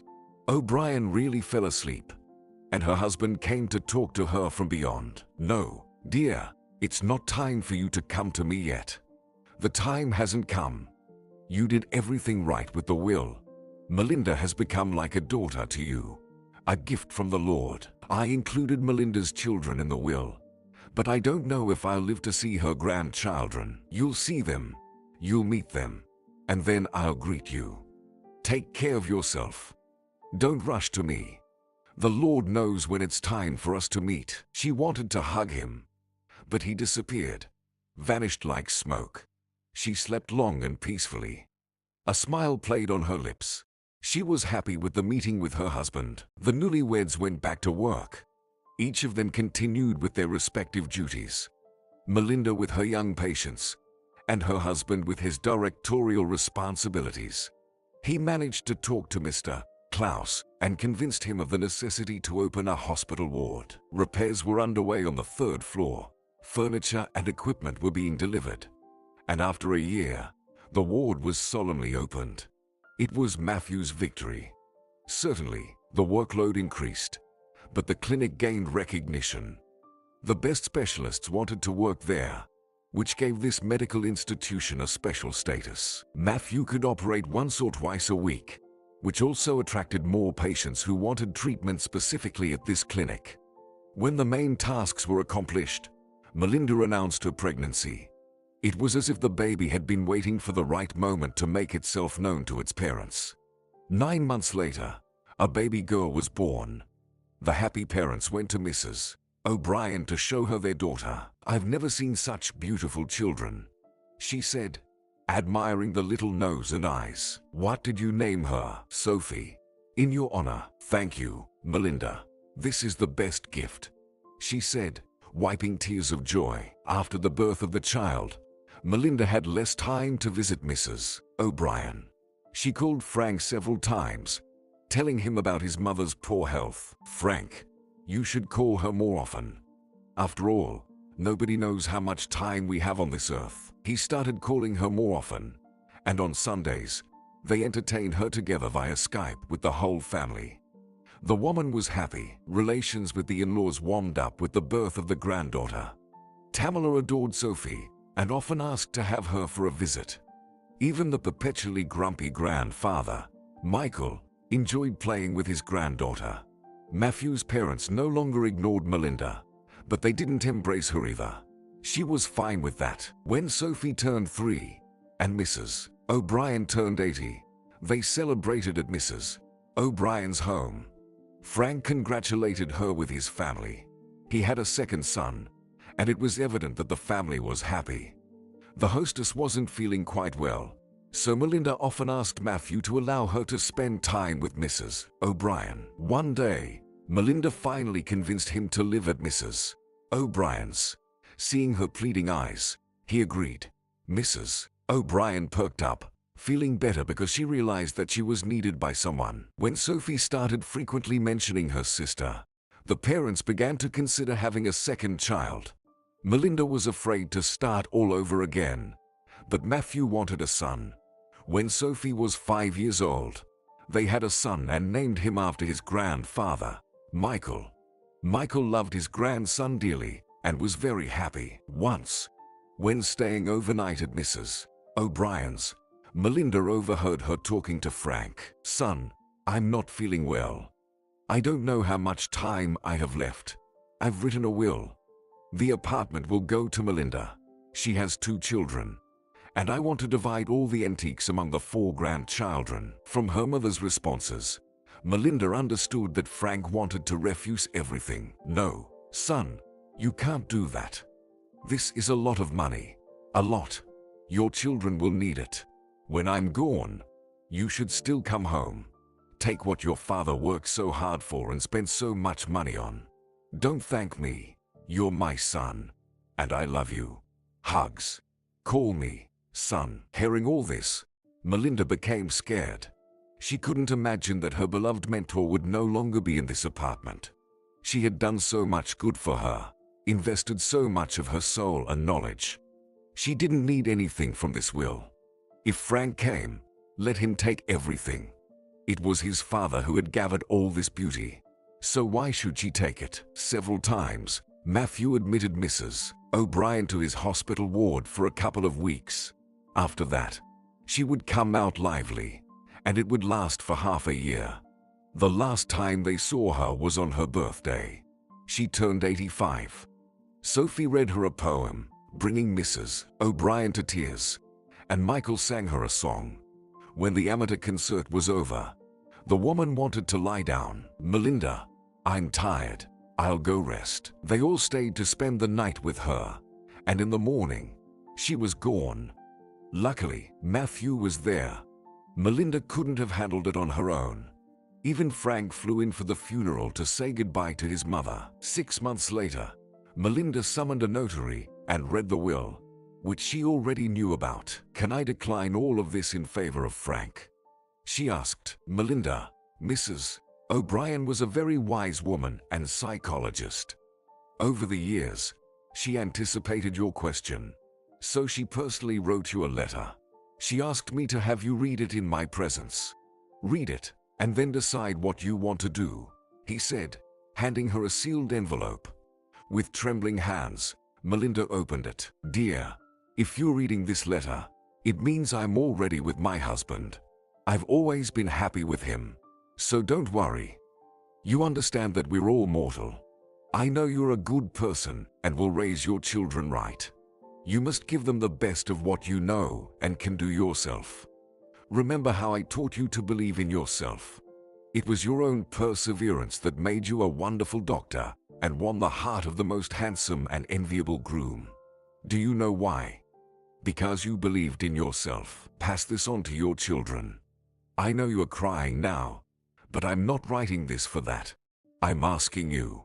No, I'm ordering you not to refuse what rightfully belongs to you. It's for my grandchildren. The apartment will be useful to you too. When Sophie gets married and wants to live in that apartment, I'll be glad. Don't think I shortchanged Frank. He got a lot after his father's death. I even gave him more than he deserved. So everything I wrote in the will, you must fulfill. Understood? After reading the last word, Melinda nodded, as if Mrs. O'Brien could see her. Did you understand everything? The notary asked. Yes, I take back my words. Melinda replied, tears streaming down her face. Good, I'll contact Frank myself. The notary said. 6 months later, Frank arrived, and he and Melinda divided everything as Mrs. O'Brien wanted. They didn't see each other anymore, but Frank would occasionally call to wish her Merry Christmas or Happy Birthday. Melinda sold her apartment because she no longer needed it. Matthew had built a house, as Mrs. O'Brien had wanted. Sophie lived in her apartment after entering college. Although all the antiques moved to Melinda and Matthew's home, Michael, upon entering college, continued Grandpa Michael's business. Grandma didn't live to see his triumph, but Grandpa was proud of him. Melinda never regretted her marriage. Although Matthew's character became tougher with the years and his profession left its mark, she knew how to calm him down, and he always loved only her.